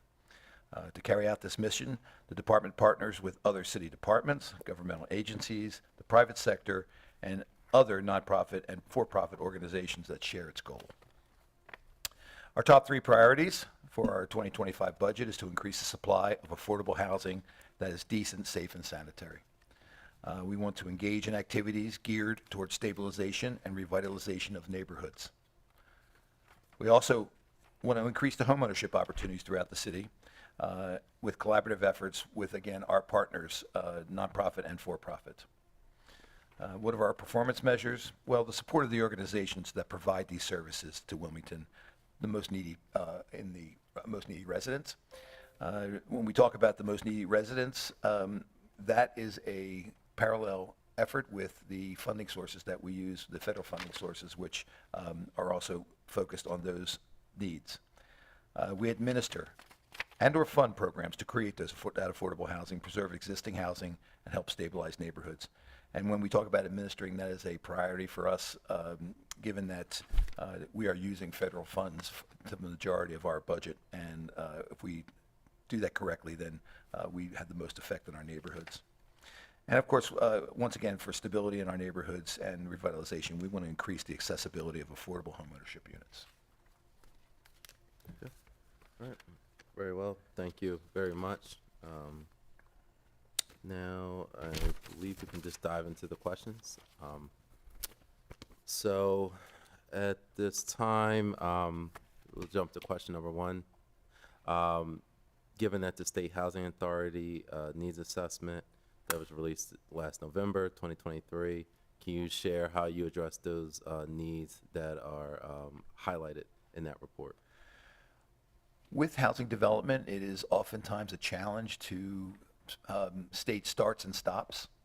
So when we talk about what has happened through the assistance of the Real Estate and Housing Department and its efforts, during the Pizicki administration, there's been approximately 445 units of new affordable housing construction completed.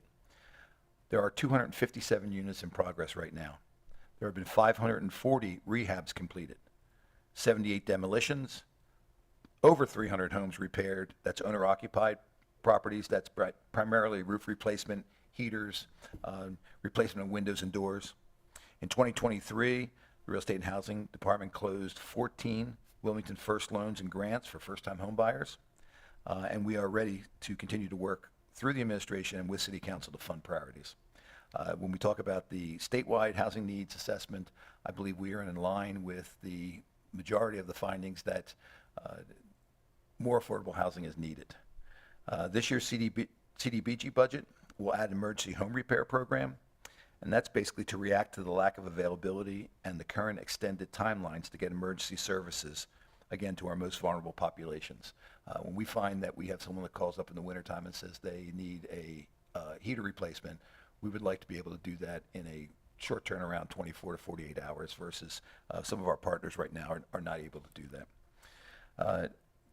The Question A, as far as our outreach, Real Estate and Housing has held 3 events this year to highlight opportunities in development and homeownership. We have had 2 on the east side and 1 we had here in the building a couple weeks ago.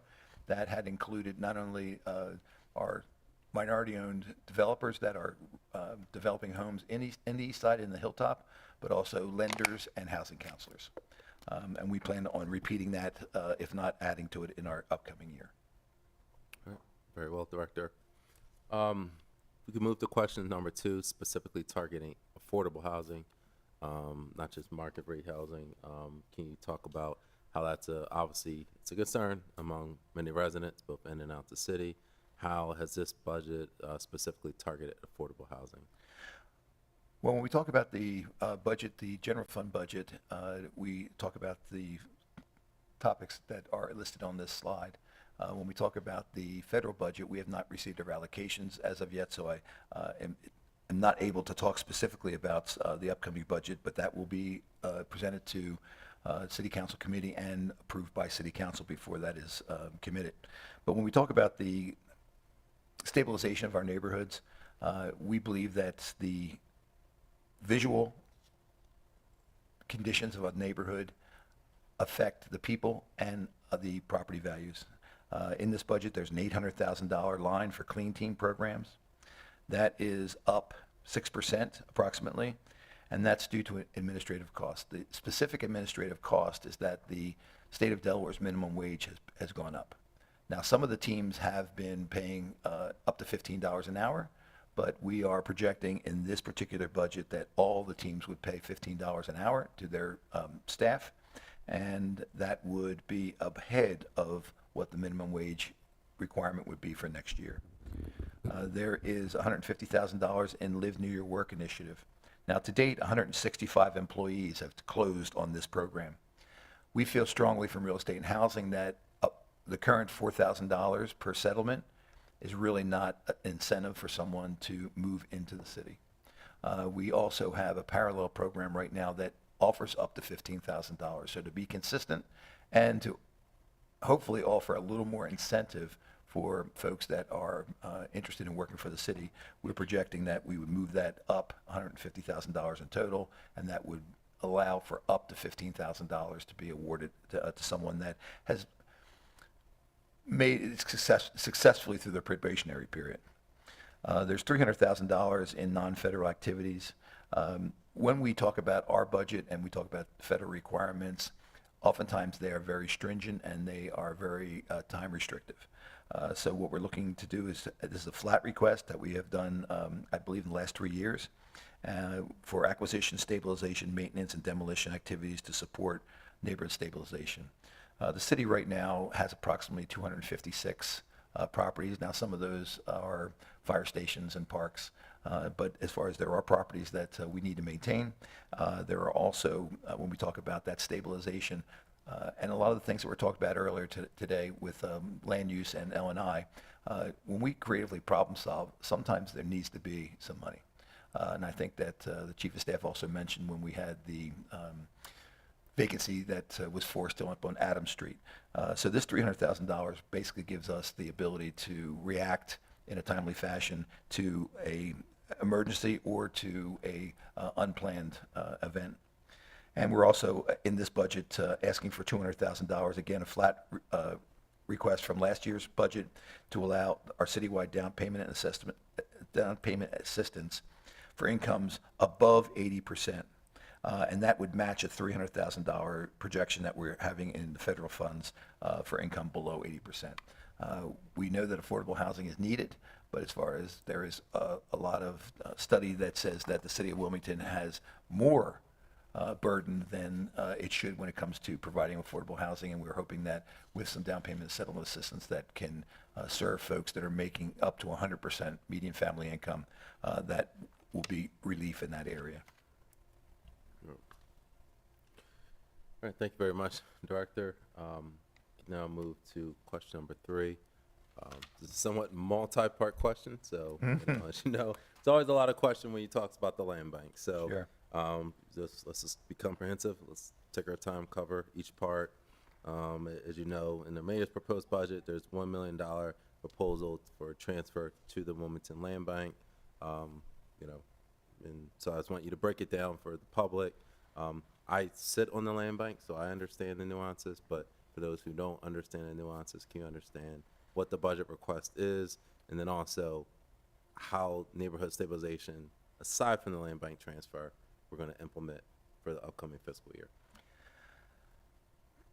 Mr. Chair, thank you for that introduction and soft landing. The land bank has a very tough job.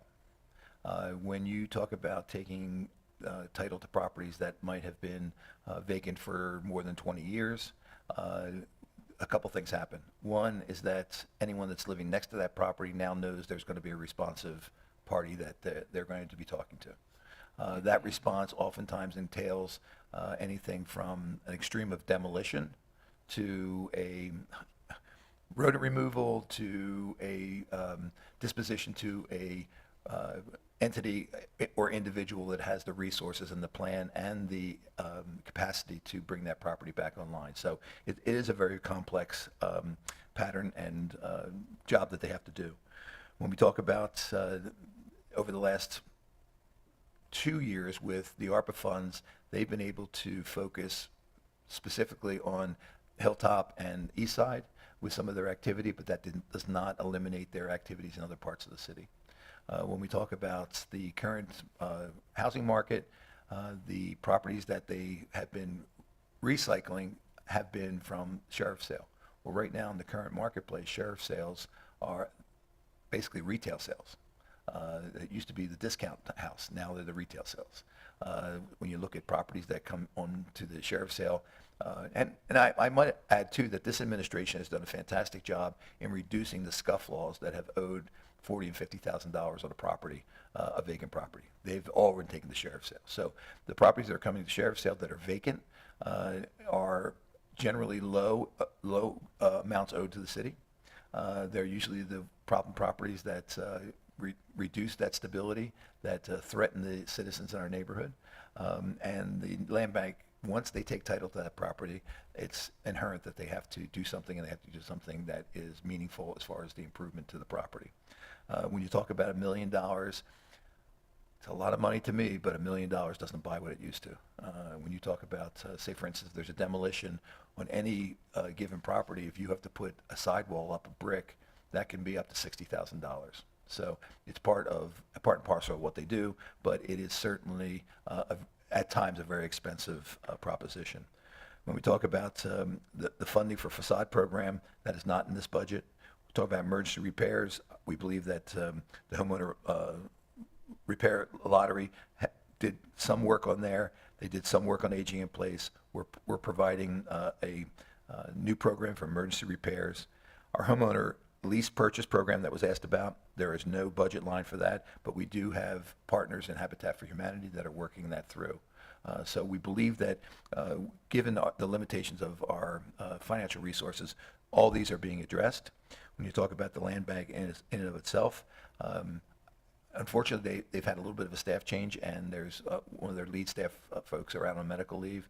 I can provide, I don't have it tonight, but I can provide a comprehensive list of the properties that they have brought into inventory and recycled out as far as whether they have C of Os, they're occupied or under construction. It's an impressive number. When we talk about the 1.9 that was expended to the land bank in question B1, your comment, Mr. Chair, is I think spot on, because when we looked at that, basically there was a $1 million of FY2024 in neighborhood stabilization fund that was awarded for property maintenance, acquisition, and administrative expenses, and that's the business of land banking. But there was also $900,000 that was awarded from the 2024 state bond bill for the acquisition of Gibraltar. So that question is a little bit of a split question. When we look at the justification for $72,000 pertaining to the Gibraltar property construction, that is for the property stabilization. Anyone that has seen that property of late, it is a changed property. We talk about neighborhood stabilization. I believe that that is a consistent goal. When we talk about that property was, it's still not in great shape, but as far as when we talk about, drive by now and you'll see a different property there. When we talk about the next question about the inception, funding from the inception, in 2016, the city committed through an MOU of $15 million over 10 years to the land bank, and to date, the city has contributed $3 million of general fund and over $6.7 million of ARPA funds to the land bank for their acquisition and subsequent either renovation or disposition. The land bank did start out by RFPing properties, and they learned that that is not the most efficient way of doing it, and it's not leveraging as many community dollars as possible. We have good partners in DSHA and the Scenario Catalyst Fund, which is a resource for private developers to take these properties. There's also the Downtown Development District, which is a fantastic program that it's reimbursable, but it basically represents profit margin for a lot of these properties.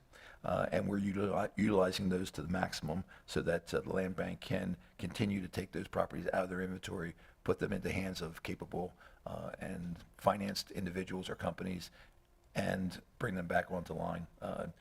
The entire state, the housing market, the supply is very, very low. When we talk about properties right now, there's two properties I know at 10th and Bennett that are just going under contract for $225,000. If anyone is looking, I think they're on Realtor.com right now. They are beautiful. So when we talk about the work of the land bank and what is being produced, is what's being produced in my mind is a product that people want to buy. And it's fine when we talk about the homeownership activities that we've done. We want to make sure the community is involved. We want to make sure that people that have grown up in that community have the opportunity. But we also want to make sure that people that are having a choice of the county or the city look at the city in a very real way to purchase and move in, because we believe that's a big part of the vitality. Very well. Thank you very much. Yes, yes, Chief of Staff. There's just a error on the B1, that 900,000 came from the FY2023 state bond bill. Chief of Staff, your mic. Yeah, I'm sorry. Yeah. The 900 was, came out of the FY23 state bond bill appropriation. So I just want to make a point of clarification on that. Thanks, Chief. Okay, thank you. Okay. We'll call that a real estate and housing typo. Got it. All right. So let's move on to question 4. If you may, Director Weir, we can discuss the plan use of approximately $4 million budgeted across the Community Development Block Grants, or CDBG program, the Home Investment Partnership Program, Home Program, the Hopwood Program, and also the ESG Program. And these are for those at home, it's a lot of words, but those are the various federal programs that are implemented through real estate and housing. Thank you, Mr. Chair. The first point I'd like to share is that the city has not received its 2025 allocations yet. These are estimates as far as what we are proposing, but we hope that the federal government will move a little bit faster, and we will have those shortly. The process is one where we had advertised these advertised these funds for availability. The way the Real Estate and Housing Department does that is one contacts anyone that has applied previously, whether they have been awarded or not, and then anyone throughout the year that calls and asks about these funds, we form a database and we make sure that they're communicated with that when these funds become available. We advertise them in a public publication, and we also have them on our website. This year we held 2 pre-application meetings, one that was virtual and one that was face-to-face. I believe we had over 30 people at our face-to-face, and we had about 25, I believe, as far as in our virtual. When we talk about the process is one where we take well, first of all, we offer technical assistance. We have introduction. We take the applications and review them. When we talk about reviewing those, we have gotten better at reviewing these applications for eligibility. In the past years, what we have done is that we have just looked at them and said, okay, fine, it looks like a great project. It scored well with the committee that reviewed it. Let's go ahead and make that award. What we found is that oftentimes that is just a little premature, and we have to do a little more work before that budget is put together. So that's really what we're doing right now, is we are contacting any of the projects that, or requests that have scored high enough in the process and asking for that additional information. I think one of the things I could mention very easily is that, say, for instance, in previous years, we might not have asked before we made the awards, who's on your board? And that led to an embarrassing situation where maybe one of the council members were on a board of a organization that was subject to an award. So we're doing that kind of due diligence, and that's just one example. But when we talked about that first question that was asked about the what we're doing to address the housing needs assessment that what DSHA did, we're looking at affordable housing. We're looking at homeowner repair. We're looking at lead hazard reduction program. We're looking at housing counseling, homelessness prevention and services, and youth programs. And we're also looking to leverage our money with anyone else's. So when you talk about, say, for instance, Chief of Staff talked about the Hope Center that we had a contract with. Well, that was only a percentage of keeping their doors open. But we know that that was a good investment for us because it was a good investment for the community. So right now we're looking at the proposed is 3.9. Our request on the table are over $5 million. So there has to be some decisions made, and we've had a recommendation committee that reviewed all these. That included city staff, staff from city council, staff from other departments in the city, and they actually scored those. So we're very transparent when we talk to them and we say, you have the, we recommend you receive award or you don't. We have an absolutely answer for them, why or why not. All right. Thank you very much, Director Ware. If we could jump to question number 5 regarding the approximately $1.4 million allocated for community fund. This is an increase over last year. Yes. Thank you, Mr. Chair. As far as the non-federal activities is flat, we make do with what we have. There was a question about commercial vacancies, and the Real Estate and Housing Department participates in what's called the Nuisance Property Committee. Oftentimes, the solutions for some of these properties are non-federal, and it's to serve the citizens. To sit back and say, hey, we can't do anything. So we use that non-federal activities for not only city-owned properties, but in cases where it's appropriate and it's policy, we would use some of those funds there. As far as the clean team, we have done, we're going to do an amendment this year because the minimum wage has gone to $13.25, and they were paying $12 an hour. So we're going to do an amendment to this year's contract between now and July 1, and that additional $50,000 represents increasing the clean team's awards, not necessarily the numbers. I'm not guaranteeing that they're not going to have to modify some of their business practices to make it work, but as far as from our estimates from a CPA, we think that's a good number. Live near your work, I talked about that just briefly, that we are recommending that we up the amounts available to the employees as an incentive and as a acknowledgement of what the actual mortgage environment is right now in our country. Anyone that hasn't bought a house recently, it's not unusual to have $25,000 or $30,000 needed at settlement. And I think that shocks a lot of people, but it happens at the settlement tables. Down payment settlement assistance, again, this is to match our federal and gives us a little flexibility. One of the things that I know I've mentioned before during budget hearings is that the federal funds have a tendency to, not a tendency, they have a benefit cliff. If $61,200 is the maximum amount you can earn, if you make $62,501, you are out as far as benefits. So this actually gives us a little flexibility with our down payment settlement assistance that we can serve folks that are making between 80 and 100%, which, again, if you have a 2-earner family, that oftentimes comes down to, that's the difference, at 20%. Very well. Jumping into question number 6, inward facing for department. Director Weir, can you discuss any vacancies that you have? We've had 2 that have been a while. We've had folks that have been offered jobs and have not taken them. We have also, in last year's budget, we were funded to buy a software program.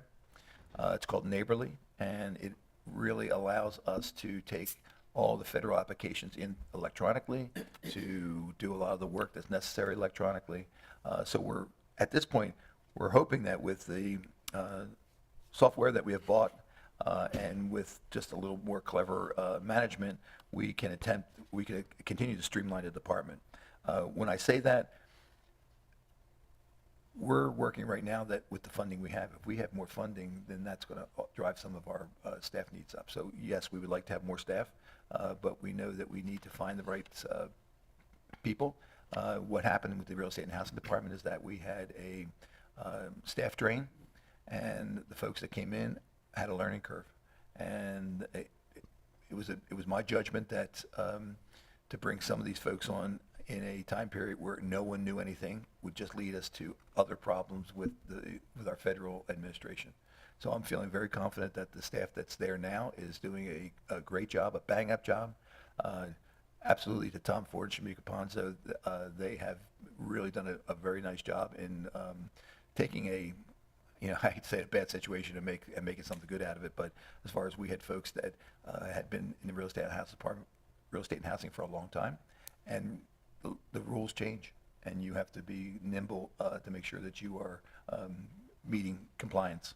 So as of right now, I see in the new year that we will be advertising for these vacancies.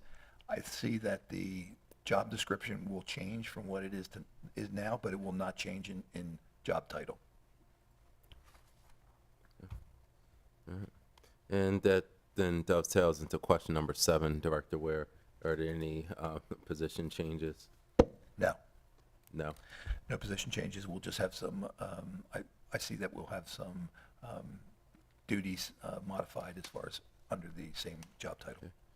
And next question, if you could discuss your consultant account line, which is approximately $175,000.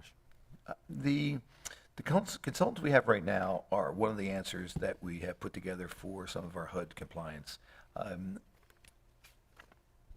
I believe it's still economically efficient to have a consulting firm help us with some of the HUD information that we have to put together.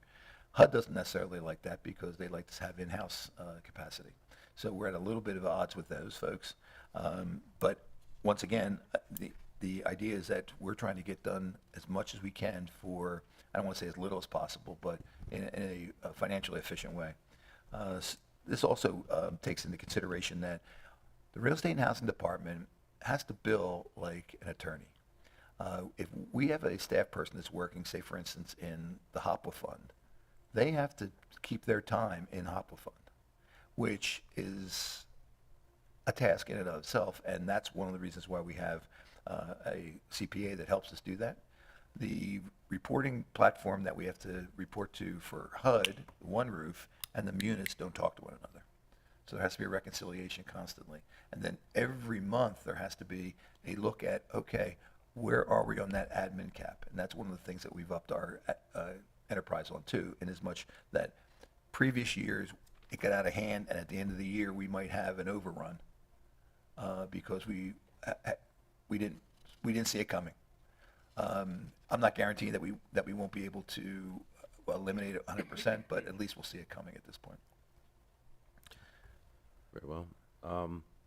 Anything elaborate with the clean teams?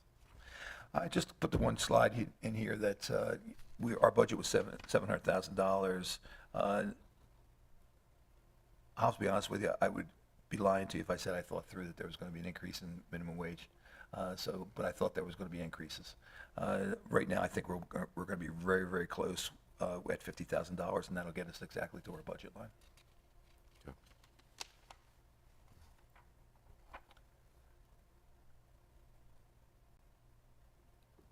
Just give me a second. All right. And if you could go to the last page, just your organizational chart. There's a good Any looking guy at highlights the there? top, I know. As far as right now, we're at 8 staffers total. We still have 2 that are vacant, and there is an ARPA construction manager that is embedded in real estate and housing right now. Very helpful in making sure that the ARPA investments are compliant financially and on construction side. That ARPA construction manager also is involved with some of our small minority contractors and really in a mentoring role for a lot of the things that are happening out in the street. And I think that's, when you see some of the products that are being created, I think that's where it shows. All right, very well. Well, now that concludes the preset questions. We'll now kick it to council for any comments or questions. As usual, I will start off with just some notes that I have written, Director Ware. First, I'm going to jump back to question 3 about the land bank. So it seems to be, based on my math, the city's commitment is about $6 million short. Is that correct? So we still need to make up $6 million to commit to the land bank, based on the promises I was made. going to say, based on the MOU, I would agree with that. I think that the MOU also involved other parties that had promised funding that has not been met. I think that's probably a discussion that needs to happen in our over the next 3 years, in as much that it's supposed to be a shared burden, and I'm not so sure that that has been met. And without pointing fingers, I mean, you're talking about the state, right? The state would need to help cobble together these additional funds. Yes, sir.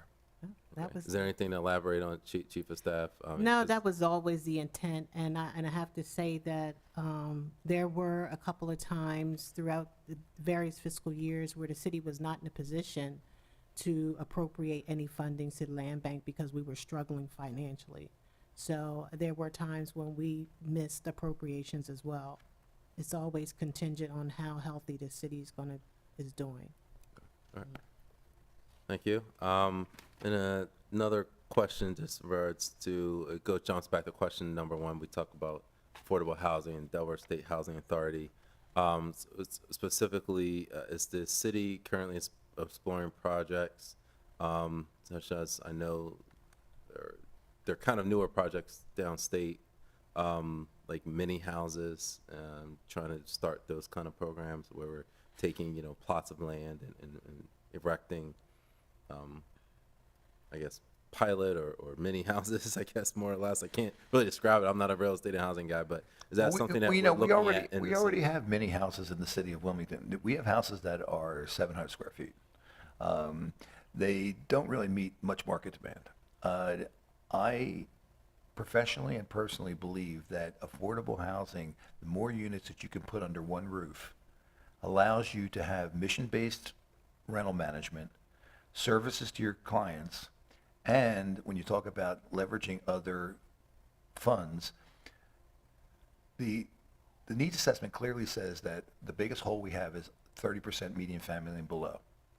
To produce an affordable rental unit that is sustainable for someone that's making 30% or below AMI, you have to have some upfront funding sources between $60,000 and $175,000 per unit. When you talk about a mini home, that the first argument that I hear about it is that they only cost $40,000. Okay, so they cost $40,000, but where's your infrastructure? Oh, well, that's another $25,000. So now we're getting close to $100,000 for a unit, and when you put someone in that has income of less than 30%, or is on a fixed income, or is over 65 years old, there's a maintenance issue to those. Now, when you look at young people, and I often see the advertisements, for Boxables, it's somebody that's 28 years old, and they're like, this is great, I'm really. The maintenance, the upkeep, all those pieces to it. I'm a believer that when you look at, say, for instance, Reach Riverside, Commissioner Starkey talked about it, it's a fantastic, if you go over there, it is fantastic development. Now, they are going to be serving folks that are making under 30% median family income. They are going to have not only the social, the housing, the training. I mean, they're going to have a mission-based rental there. And I just personally think that's a better investment for the city. All right. Thank you. And there's one last follow-up that I have. Director, is regarding federal funds. I know certain awards haven't been made yet, guess for the upcoming fiscal year, but do we have a idea of how much we'll get from the tranche of federal funds? I believe there was the American Infrastructure Act that was passed, and I guess last year. Does the city receive some of those funds in regards to? I know Public Works has received some, but is some actually going to housing as well? And do we know the amounts? That I'm not aware of any that's coming for housing. I haven't heard of Okay, so it's only for Public Works projects then. as far so as far? I know. That's Yeah. my understanding also. Okay, okay. That's something I guess we can lobby DC for. more housing funds, is that? Yeah, absolutely. Okay, all right. You All know, right, very well. when you talk about those housing funds and you talk about the highest need, that's where those tax credits come in. And, we're talking about the tax credit allocation. That's something that's pretty easy to swallow for the feds. Excellent. All right. Councilwoman Cabrera, I have you up next. Floor is yours. Yes, thank you. Let me. I hope you're not driving. Be safe out there. I'm not. Okay. I'm in the vehicle, paying attention. Okay. I had to pick up my car. Sorry, from the mechanic. Okay. First, I want to say that I'm not a fan of the lottery that we have done to get people to get, that funding to help them fix their homes. I think it should be equitable, not a luck to draw. So I want to state that out there. I think that some of the things that the Department of Real Estate and Housing should be looking at is maybe having an evergreen loan program with simple interest for homeowners who might not be able to get a traditional home improvement loan. They would be able to pay back that loan at a simple interest rate. And then for people that are maybe of a lower income and seniors who cannot afford to fix those homes, that we could provide some of that funding as a grant, like we did with the lottery program. They just don't have the resources or can pay back. Number three, I think that does improve housing stock. A family may inherit a home and it sits vacant because it needs so many repairs because it wasn't maintained. And I feel that fines and ticketing isn't always a solution to help people become compliant and maintain their homes. So we should look at that. Now, I do not want to sound ungrateful and apologize in advance, but I still feel very strongly that the city should continue to invest in the land bank, as it shows our commitment in our city, especially while the land bank is out fundraising from private entities like banks and foundations. As you mentioned, Director, there was an amount that we committed to, and we haven't even come close to that. But I am very thankful for the investment that has been made and for the investment that the governor and the state has also made. As you mentioned, Director, we committed to an amount and not have kept that commitment, and thankfully, the ARPA funds have helped meet financial needs. You mentioned that it's not enough, and I can only stress that it's true. More money is invested than the return. Land bank depends on those donations from private and public entities to continue to do the work. The priceless return is restoring peace to our neighborhoods, the drop in crime that neighborhood stabilization provides, community pride as those residents see a commitment in those dilapidated neighborhoods. They feel like finally the city cares about them and they're no longer forgotten. That is a direct quote from a resident. Neighborhood stabilization is a big part of the solution within our control to bring crime down in our city. I firmly believe this, and the proof is in the data. So there's still a lot more work to be done, but the success is now tangible. Homeownership went from 17% to 45% just on one city block in the lower hilltop. Single moms and grandmoms raising grandchildren are some of the buyers we have seen. The houses do not last more than 2 weeks before offers are made and they go under contract. Minority contractors are expanding and building capacity as they grow because of land bank opportunities. Positive. There's so many positives as we move forward. We just need the continuous report. And yeah, that was a statement, not a question. But as a member of the land bank, as well as the president of the city council and Chairman Johnson, we really firmly believe that this is one of the solutions that we have in our city, and we need to support the budget of real estate and housing as we move forward with these projects. And that is what I wanted to mention. I want to thank you for all the work that's been done. I'm glad that the down payment assistance program is up and running as we see more people, and we want to get more people to move into the city and provide more housing stock because that is still a problem. Thank you, Director. Thank you very much, Councilwoman. Vice Chair Harley. The floor is yours. Oh, yes, thank you, Mr. Chair. So, first of all, I want to commend, Director Weir for all the work that he has done and how, involved he has been in, with all the housing projects that have been going on. I also want to thank him publicly for being a man of his word when the first round of home repairs were going on the east side, uh, between 21 and 22, or maybe 22 and 23. With the ARPA funds, there was a millions of dollars invested on the east side, and Director Weir was very involved in it. And as we all know, and for those that don't know, when our mayor ran for his first term, he targeted the west side. He targeted the west side in terms of stabilizing the west side and cleaning up the west side. So the second term, and I'm just sharing that for the record, it has nothing to do with anything that has already been said, because a number of our constituents don't know that the first term our mayor targeted the west side in terms of neighborhood stabilization.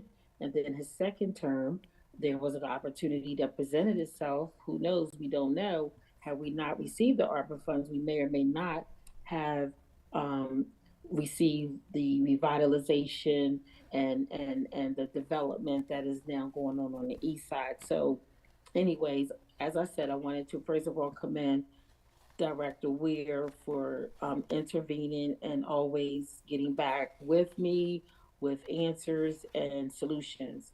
And then secondly, wanted to say, the lottery, home repair lottery, I have received a number of people that really, really, really needed work done on their homes, as it relates to it being a lottery pick, because our first round individuals just were handpicked to get work done. I mean, I don't know if that's considered equitable or not, but I see the home repair lottery is transparent, and for the most part, everyone have an equal chance. And when we pulled the data to look at the districts, the homes in the districts that received or were picked, it was very equitable in terms of the districts and the communities that needed work done. So I would think that that would have been a win-win when you look at the data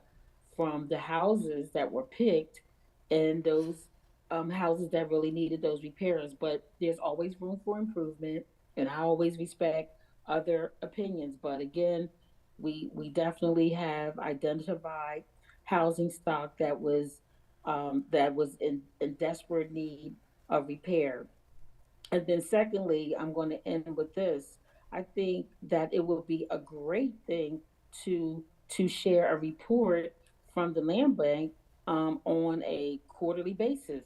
Sometimes if individuals are not aware of facts in terms of it not having enough money or where they stand financially, it's easy to just come up with your own conclusions. But if we had a report from the land bank on a regular basis that shows revenue and expenses, I think it would be an easy case to make that they definitely need more funding from wherever. So I'm just saying we got three members from council that sit on the land bank, and I mean, part of I would think the responsibility is bringing information back to council and presenting it not only to council but in a committee meeting, and again, to just share the good work, the progress, and how we can better support the land bank, because seeing is believing. And I think it would be a great opportunity for the land bank to get more exposure as well. Thank you. That's all I have, Mr. Chair. Thank you very much, Vice Chair. All right. Now turn it to public comment for any public comments. Okay. All right. Seeing none, I'll then turn it back to council for any final questions or comments.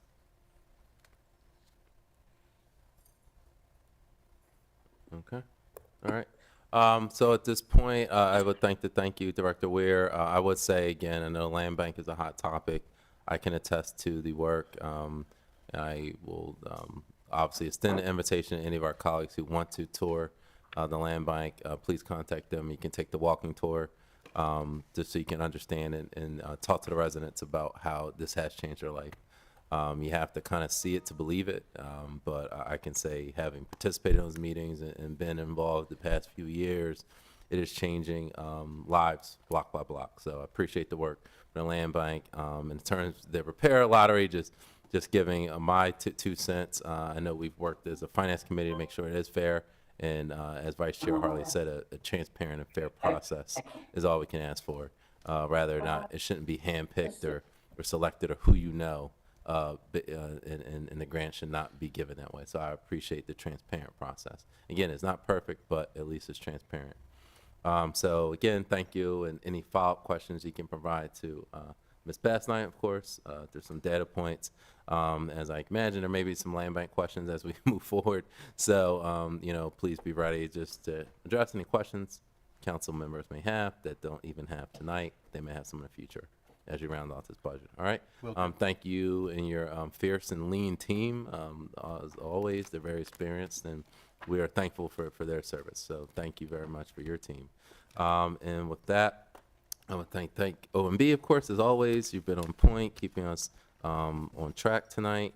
And that is it. So at this point, I would like to thank, of course, you members of the public at home and in chambers, and also department personnel and WITN for always staying late and making this happen. Up next is day, I believe, 5 of budget hearings. We will be reconvening next Wednesday, April 15th at 4:30 p.m. It would be a quick legislative item, which is regarding pensions. And then we will roll right into the city treasurer's office, and then the IT department. Okay. So as always, please tune into WITN 22 to watch the meeting. You can also watch it online at WITN22.org. And budget information and the answers and data is available on City of Wilmington's budget website. You can access it at www.wilmdebudget.org. And at this time, I'll entertain a motion to adjourn. So moved. All right. So move, second. All right. So properly moved and seconded. All in favor? Aye. All right. Aye. Meeting's adjourned. See everyone next week. Thank you.